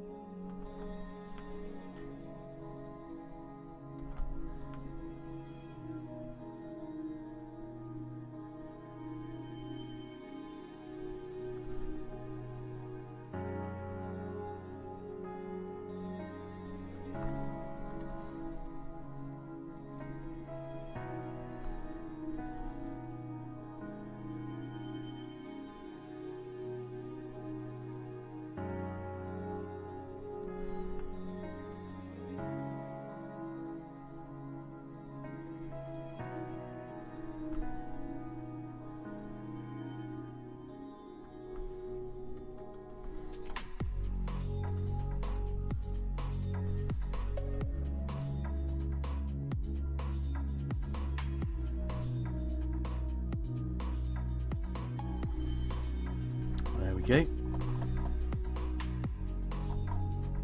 Ooh, might as well add this little bit of blood here. Blood stain on his jacket.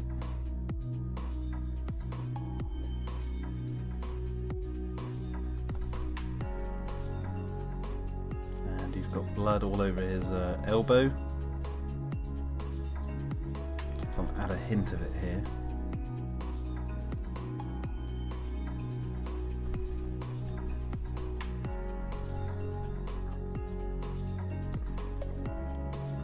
Wesley has been damaged. There we go. And then the gun.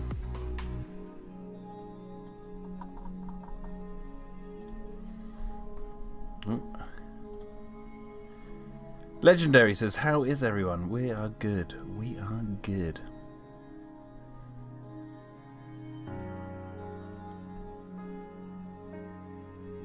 Jurassic Room says those are lyrics. Sorry, I haven't really been reading the comment. I've been away. Comments have been away.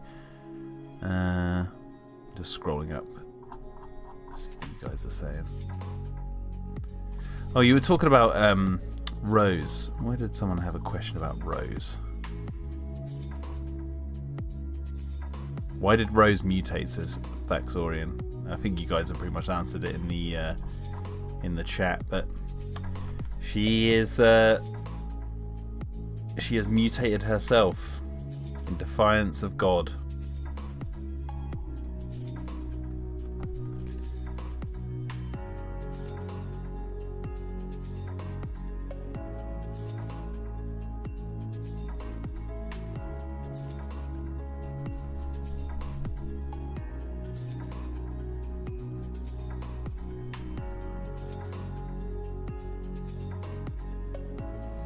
She used a special cocktail of her own making in order to do so. She wanted to embody the living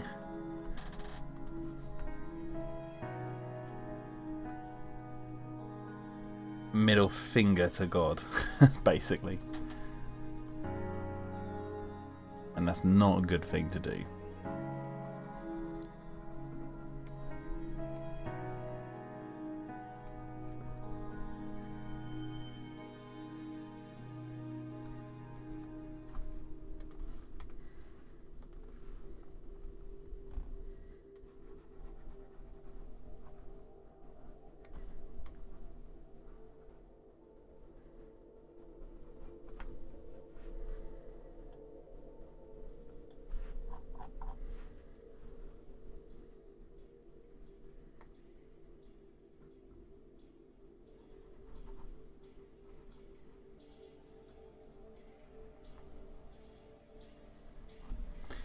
Legendary asks, "Hey Jack, what is the big deal with fans making controversies that are not a big deal to debate?" I mean, you're kind of preaching to the choir here, because apparently some people out there might, and I may straw man here, and I don't mean to, but some people would say that I'm causing the controversies. But I don't really know how they're controversies if they're just opinions.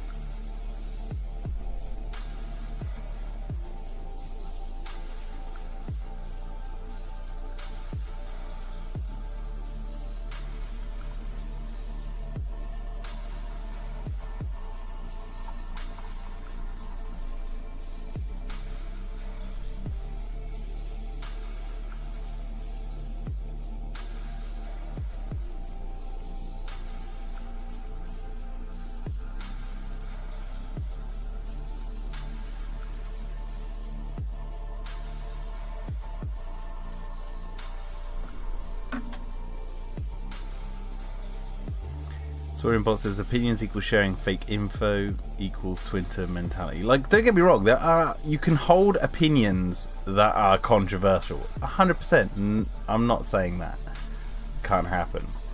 But when it comes to the Jurassic stuff, it's like, really? Like, it's not controversial. We're talking about the Jurassic franchise here.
Ski Devil Lord says, I rejoined Twitter just an hour ago, looked at the whole buck thing and already feel like leaving again. Seems like they intentionally misunderstand what people are trying to say.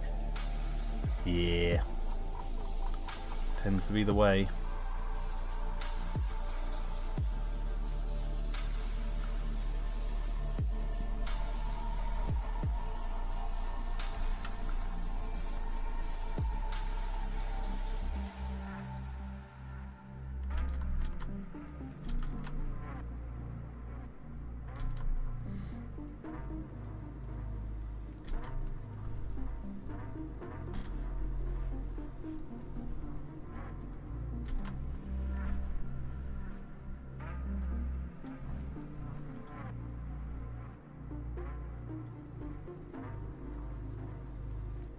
Looking forward to episode 5, says the Dinosaur Man. Thank you. Let me open up the frame I did last time, just to show you guys where we're at. So last live stream I was working on this frame, and this is it complete, so you guys can see. I did play at the beginning of the stream, but some of you weren't here, so here we go.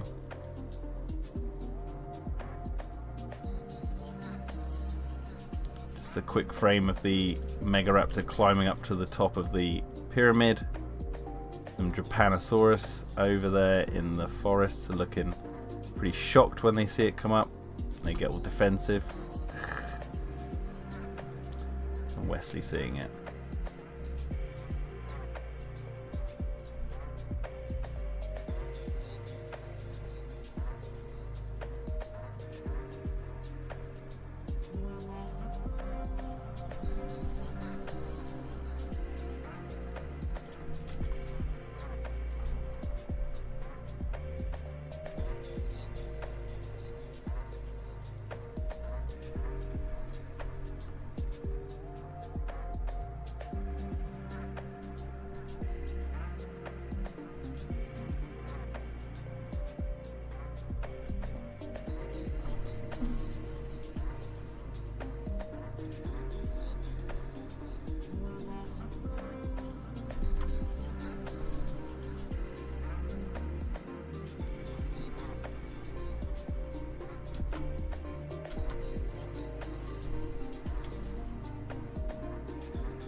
Are we going to see the Megaraptor dance again, says British Frog. Not tonight, no, sorry.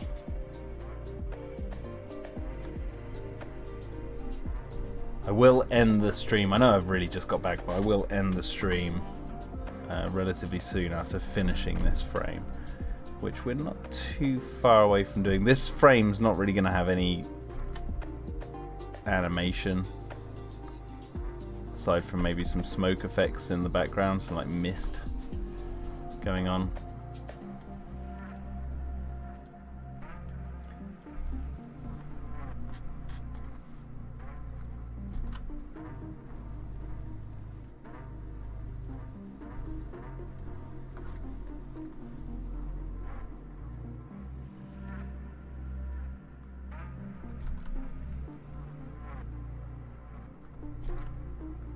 Let's get Wesley like, ooh!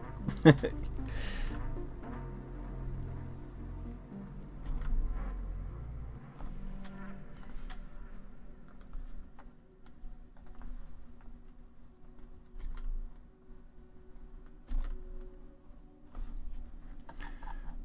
now we're just gonna blend those two, and then we'll add some sweat to Wesley. Sweaty man.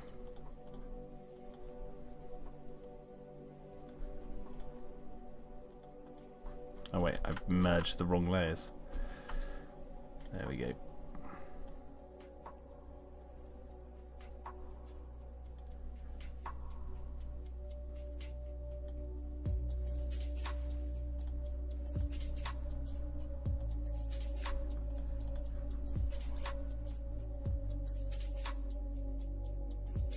Fred the Megaraptor.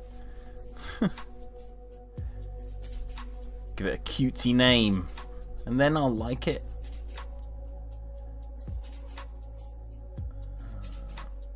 Alright, so I think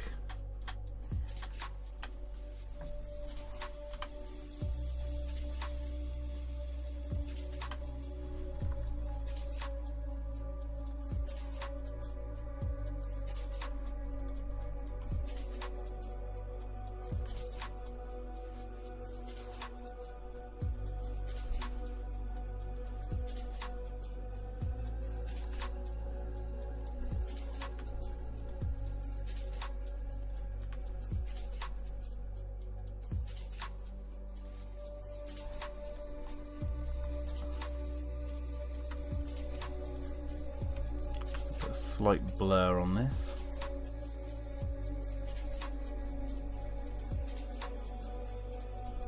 Oh no, actually.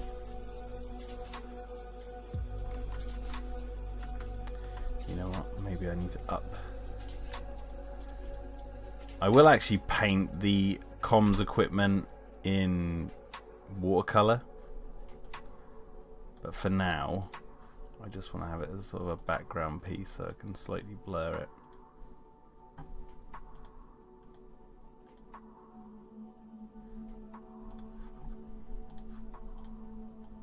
Don't want it to be the focus really.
Jurassic Room says, wish we could get something akin to the Monsterverse, graphic novels, Godzilla Dominion and Kingdom Kong, but about some post-Fallen Kingdom Jurassic stories. Well, you know, there are these really, really well done motion comics on the Jurassic World YouTube channel. Highly worth checking out. There's a lot to digest with those.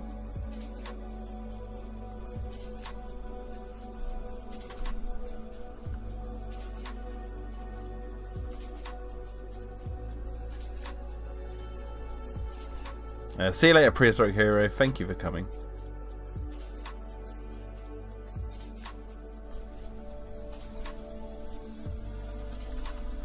I know what. I need to cut these out here like this. I just want to get rid of that sort of dark line that I put around it. I don't quite know why I did that to begin with, but whatever. That's better.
To put some sweat around his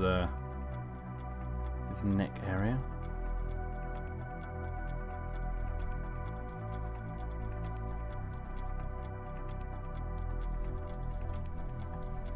And then add some sweat on him.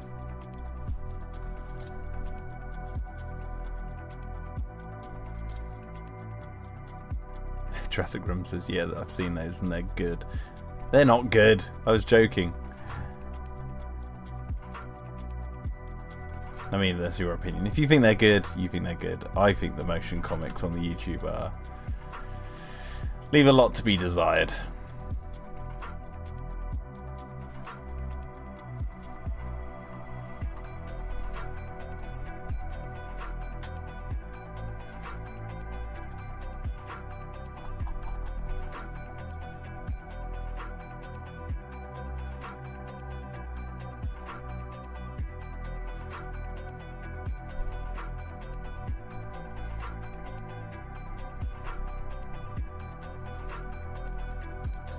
mess up the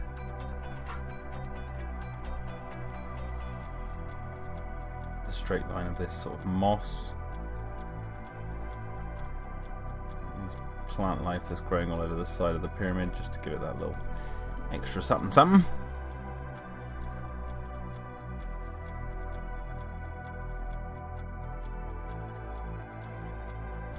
Oh, I was zoomed in, was I?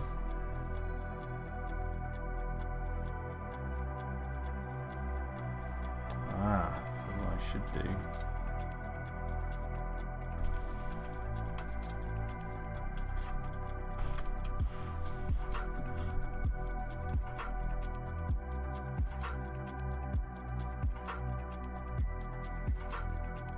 I haven't read the Maisie Adventure books, Legendary.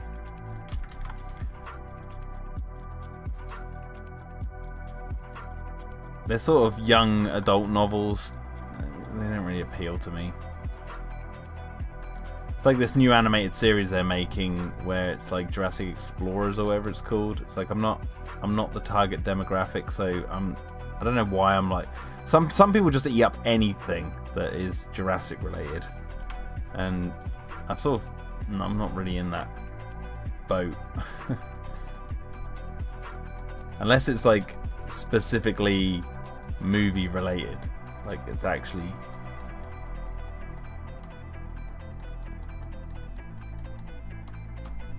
connected to the movies. And I know some people say, well, the Maisie books are, but it's like, but you don't need those books to really understand the movie.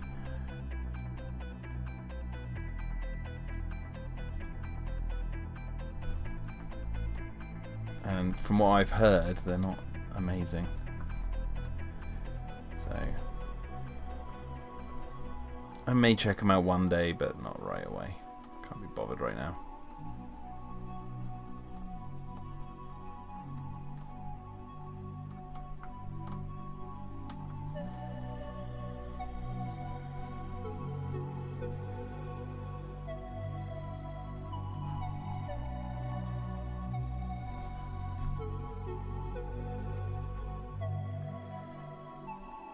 Okay, so I think we're pretty much done with this. I'll add the effects in. Oh, you know what?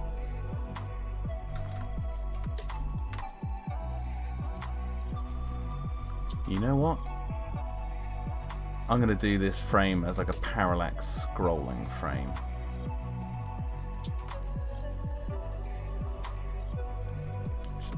Wesley, let me get rid of that.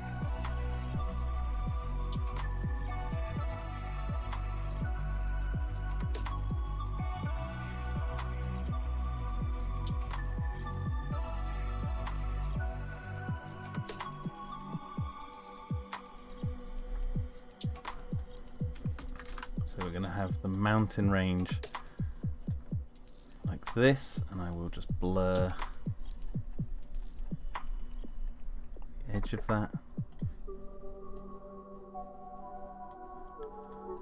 and then the sky I will put like that,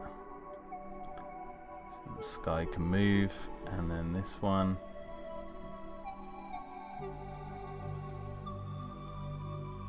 cut this mountain out.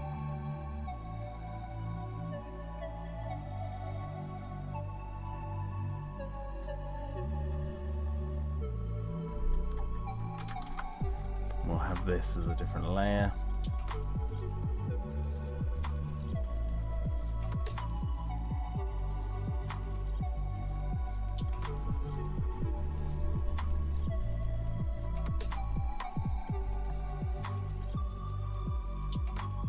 Okay, so I'm going to call this back layer Sky, call this one M1 for Mountain 1, call this one M2 for Mountain 2, do this one for P1 for Pyramid, and then this one for Wesley.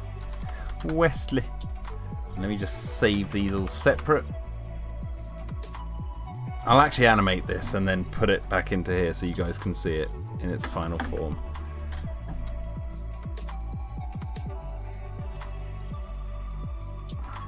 You just have to bear with.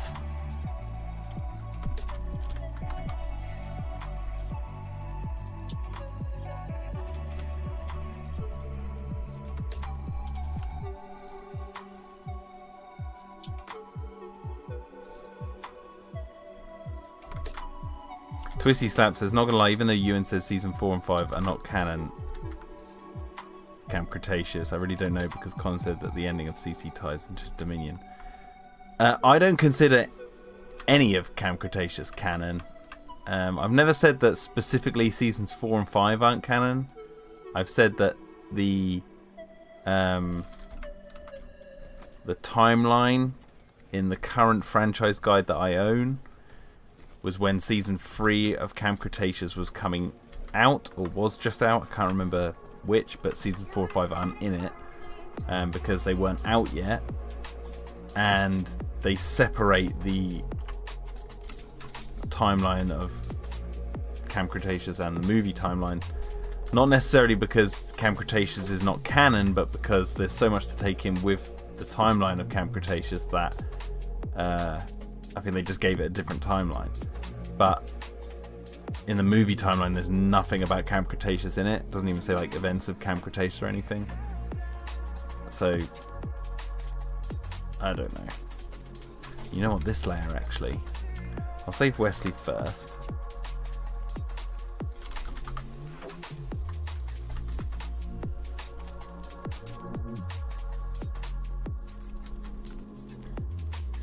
And this layer actually, I'm going to be a bit cheeky, and I'm going to now take this off, even though I did just blend them all together.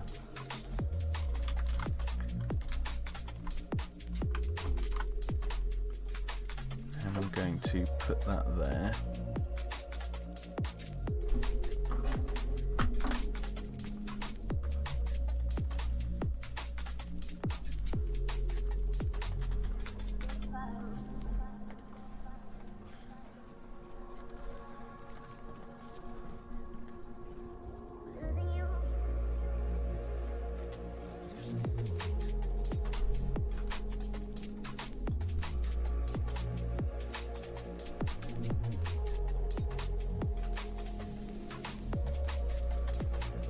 Dinosaur Man says, Claire felt nothing like Claire from the novel, and she all of a sudden has a character change at the end. From the movies, it's like a page of I've changed for the worst, lol. Yeah, I just didn't like in Evolution of Claire that she had a boyfriend who got killed by raptors, and then it's never brought up in the movies, even though her new boyfriend works with raptors. Just seems like no. I don't consider Evolution of Claire canon, even though that was in the timeline, the movie timeline, in that franchise guide. Right, now what I'm going to do with this one is I'm actually just going to stretch it out. I think if I do copy paste, put that there. Right, and then I'm just literally just going to stretch that out like this. That'll do.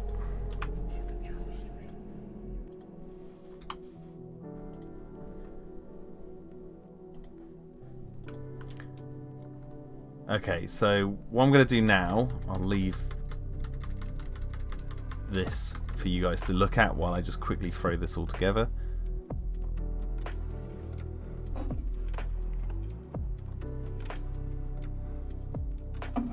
Twisty Slap, I have no idea about dinosaur sizes.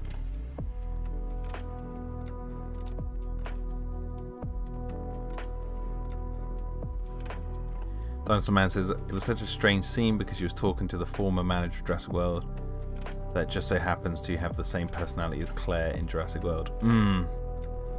Yeah, it's a bit of a mess, that book.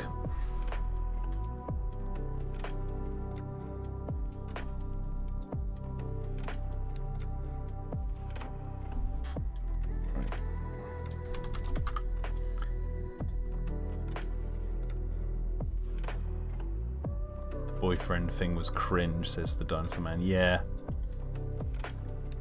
I agree.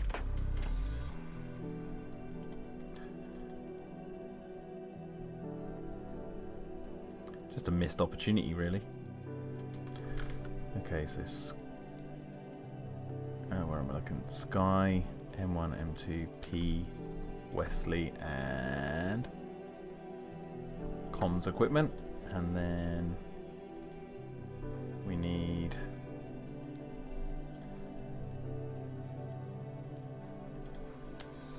some smoke effects. Alright, so you guys just have to bear with me. I'm doing something in a different window right now, but it'll all make sense soon. Let's give this frame a little bit of time to breathe.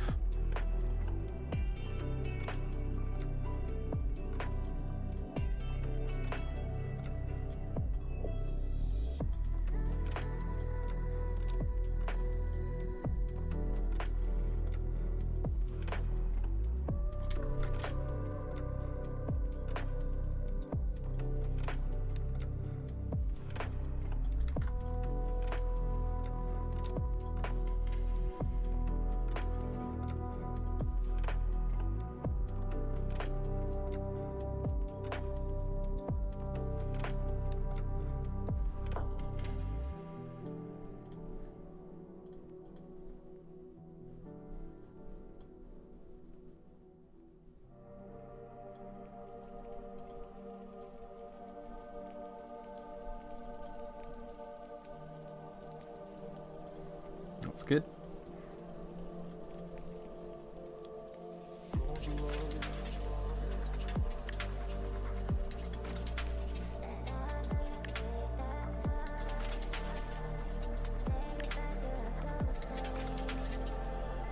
That's good. And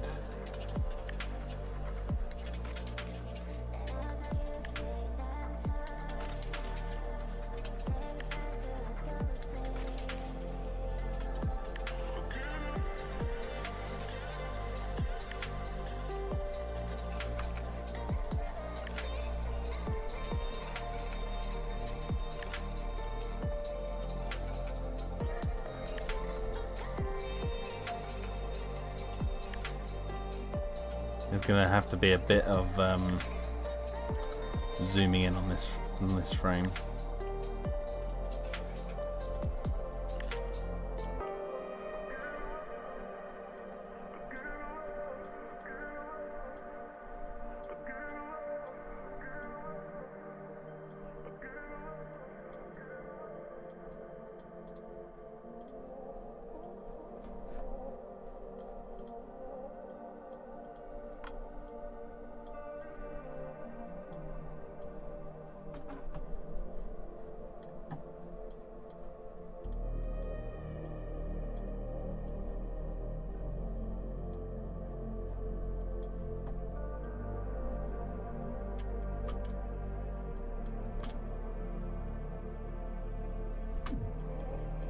Right.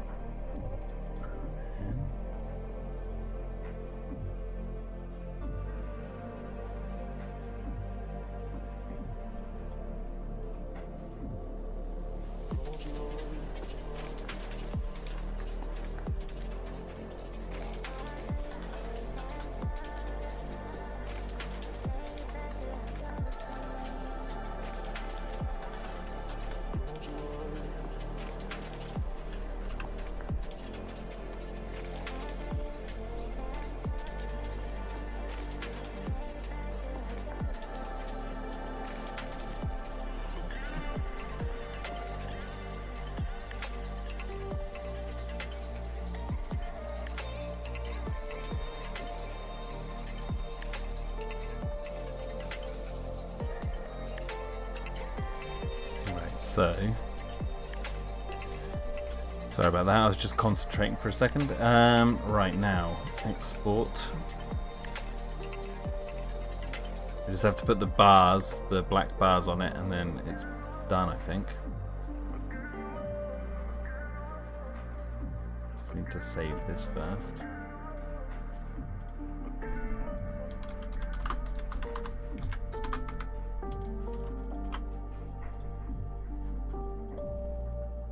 Hopefully my computer won't crash. If I suddenly disappear, it's because my computer's crashed. Sometimes it does when I'm working on this. when I export high bit rate, it sometimes just crashes. And we survived. Right. Now,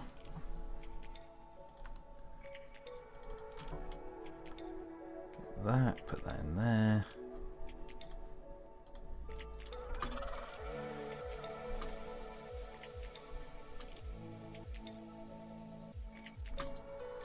Up the speed a bit.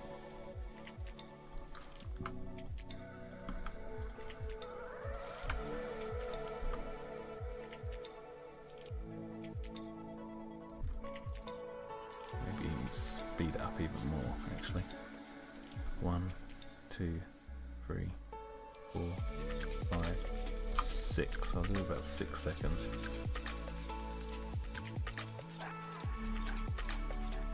Yep, that's perfect.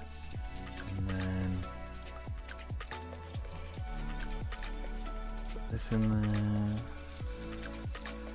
The frame size. Right, now we need to just scale it up and down.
Okay, right, export.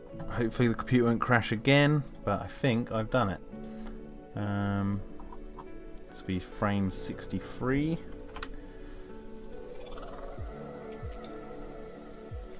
Export, and then you guys would have watched, if you'd have been here from the beginning, the creation of this frame, from beginning to end.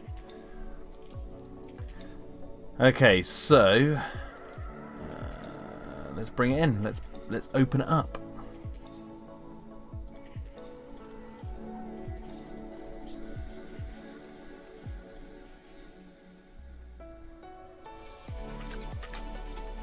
This is the finished one.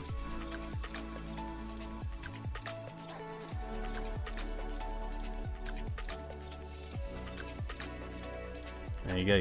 So like all the detail, like the gun and everything, you can't see it even though I drew it all, but you got that parallax scrolling. There's a bit of mistake on the sky up there actually.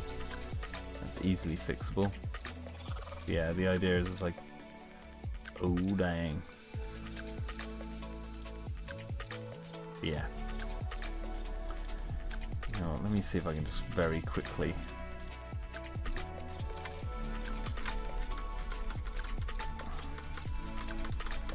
fix that sky bit. Alright, got the edit here. Which layer is that? Ah, it's the top of M1. So if I open up, close that. Wait, open up M1, where is that? This one. Yeah, that's my problem, look. A little bit of sky there. How did I miss that?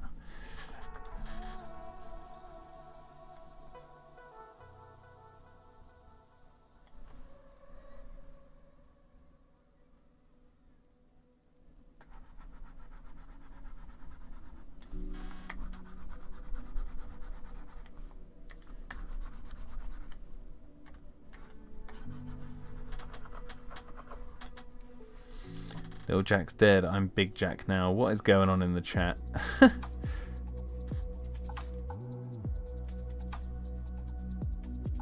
Thaxorin says, "Hey Jack, is it okay if I call you Jack?" Of course it is.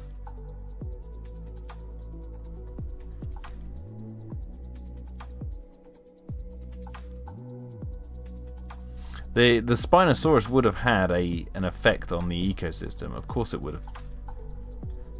Why wouldn't it have had an effect on the ecosystem? Just suddenly being dropped into existence on that island. Right, so fix that. That should fix in the edit that I'm doing here. Yeah, there we go. Right, now let me save this as... Oh no, export it.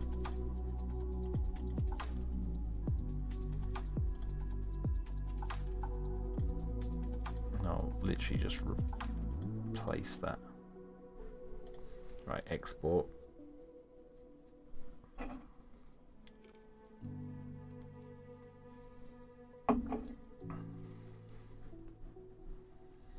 Are we going to have a Twitter break, says Twisty Slap? Yeah, I'll go, when I finish this frame, I'll have a little look on Twitter, see if there's anything to talk about, and then I'm going to end the stream. Because it's about to cross over midnight, and I need to go to bed. Get rid of that. Open up. Not that one. This one again.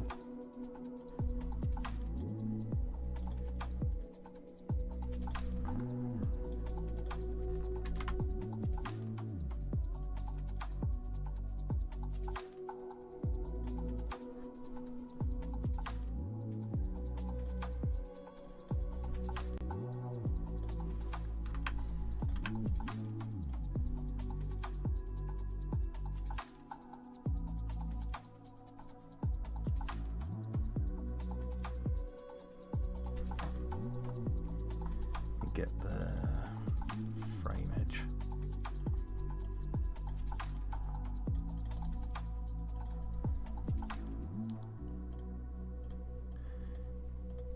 So close to getting this frame done. Might have actually saved a bit of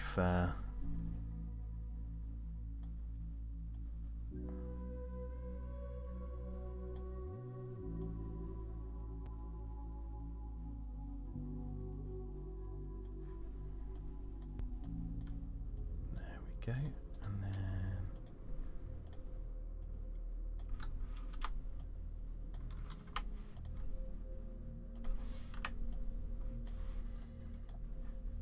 okay, right, now export this again. This time we're going to save it over the last file, 63. Yes, replace it. Okay, I think we got it. I think we got it in a bag. If I open up 63 again, so you guys can see. I should have fixed the top of that mountain there. Yeah, there you go.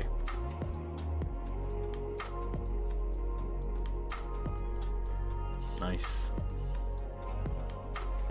There we go. So that is it. Now what I'm going to do, I'll see you later, Grizz. Let's open up the Twitters and let's see what's going on in the old Twitter land right now. So I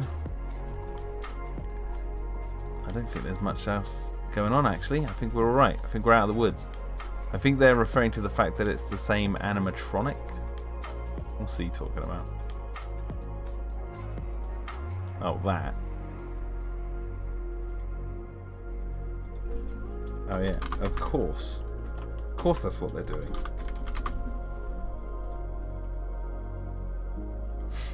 What else do you think they're doing?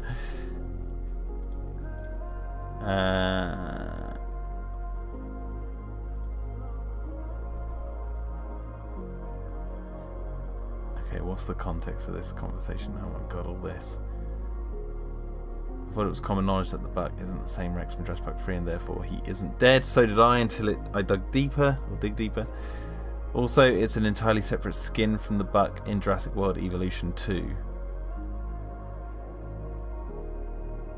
Okay, well, what difference does the game make? Referring to the games like Jurassic World Evolution, although not fully accurate to the model, it correctly shows the 2001 Rex as being almost exactly the same, but brighter. Yeah, but I established that. Actually, you know what? I'm just going to send them the... Oh wait, did I already send him the brighter thing? No, I didn't. Okay, I'll do it. I'll do it. Where's my brighter GIF? Tweet. There it is. Copy link. And then I'll just put little eye emojis.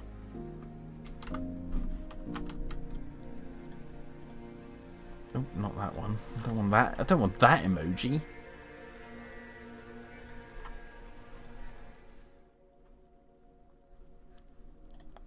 And there we go. Well, anyway, guys. Enough of that shiz. I will see you guys in the near future. I've got more videos planned, so stick around. Remember to get your friends to all come join the Terradome. Subscribe to this channel, the best channel on YouTube. Says 4 people. But no, in all seriousness, yeah. Have a good night, and I hope you guys have enjoyed watching this creation of this frame for Dino Defenders Extreme. One more time. There you go. No mistakes on that, yeah. Now I'm sitting here thinking, actually I want to tweak that up there, because look, that just ends. I might do that once I end the stream, but I'm not going to do that now. Anyway, guys, thank you very much, and I'll see you guys in the near future. Bye-bye.